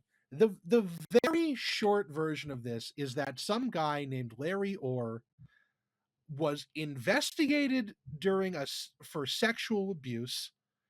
I don't know if he was charged or not, but in either event, he sued the state police for violating his rights during this investigation. Again, I'm not getting into what he actually might or may not have done. I've never heard of this guy in my life. That's not really the important thing. The important thing is that in 1975, he found the Edmund Fitzgerald's life ring on the shore of Lake Superior. Okay?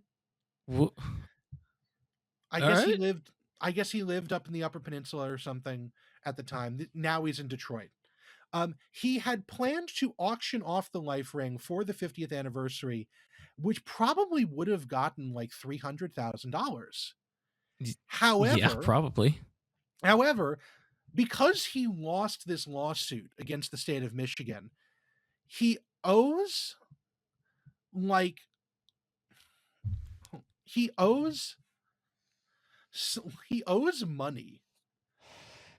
money or something like that to I'm actually not entirely certain whether or not he won or lost this lawsuit now that I'm reading it for the third time. But in either event, it randomly came up, like absolutely without any sort of provocation, that the state of Michigan was like, you can just give us the life ring and that'll cover half of it. Oh, fair. Yeah. Apparently the state police officer who he was suing knew this guy had one and was like, you can just give me it instead of money. And the state, and this came up, and now the state was like reached out to it by the media, and the state was like, that's not how this works. That's not how any of this works. You can't do that. We're not comfortable with this. So the state of Michigan has gotten it against their consent.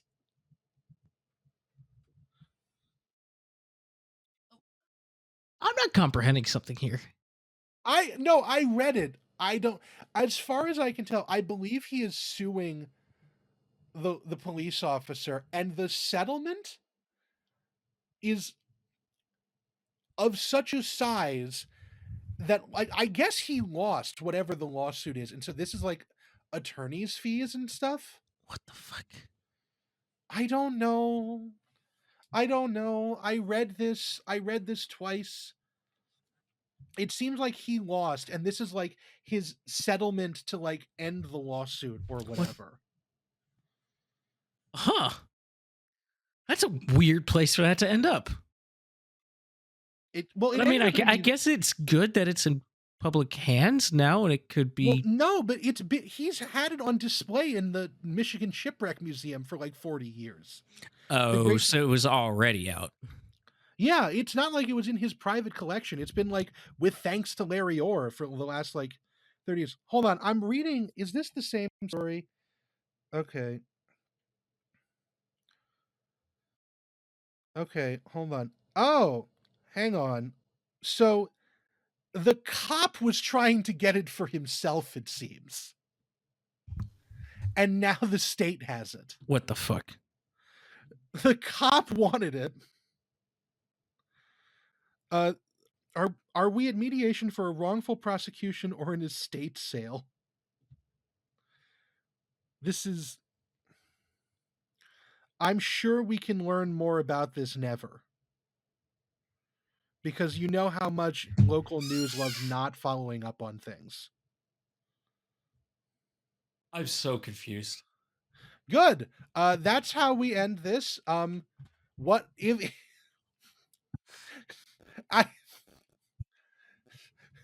Our mutual friend Ian, you live near enough to this. Tell me what happened in like 2 weeks. Yeah, Or find out what's going on.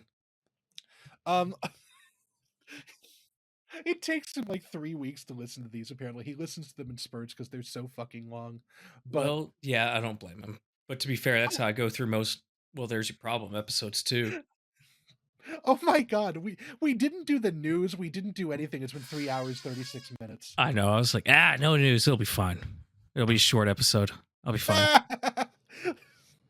That's really funny. Oh my god. Okay, so this is just a note to the listeners. So recently, we've been getting some feedback from other listeners amongst you, who have said that the length of the episodes is kind of intimidating, and we might have to like pare it back a little bit.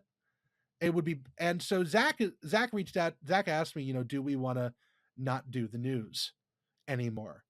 And I like doing the news. I was like, can we do like one slide or something at least? But in any event, we were going to, for the next full episode we recorded, which would come out in like middle of November, ask this question, will you reach out to us? Let us know if you want it shorter with no news or like with the news and have it be topical, because did someone say to you that they don't like it having like a specific point in time, Zach? That fucking mute button is going to be the end of me. I turned it off to try to be polite, but okay. Yes. For the second time, yes. Oh no. Yes. A couple of people actually mentioned to me that they felt like the news really dated the episode and made it harder to re-listen, which I don't understand because I don't re-listen to podcasts, Yeah, but I don't either. some of you do, and that's okay. It's just something I hadn't thought of at all. So yeah, basically, if you've made it to the end of this one, please reach out to us in the YouTube comments or email us, or you can reach out to us on Instagram, because we have an Instagram that we haven't really started doing anything else with. What's it called?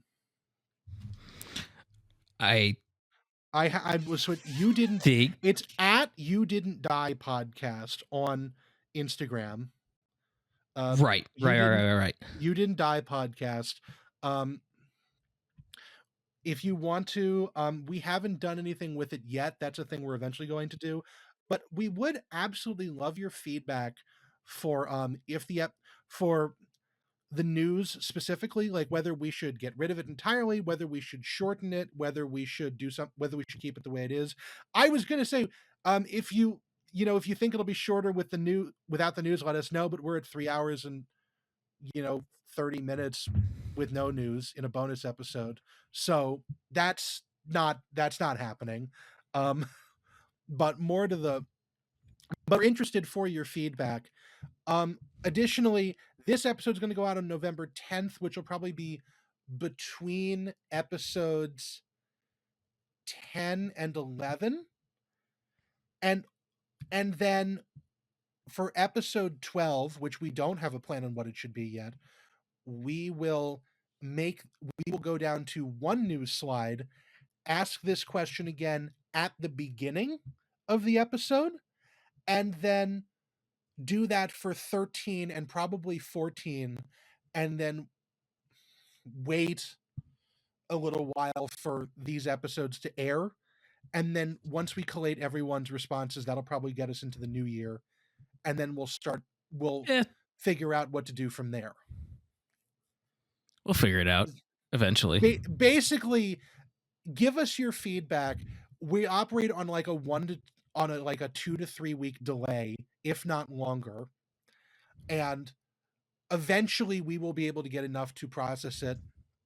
Additionally, we do still want your input if you almost died on public transport.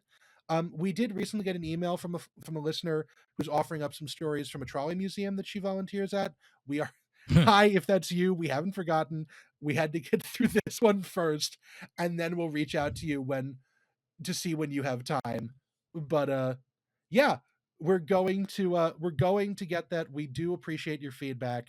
Any feedback you give us, YouTube comments, emails, Instagram now, I guess.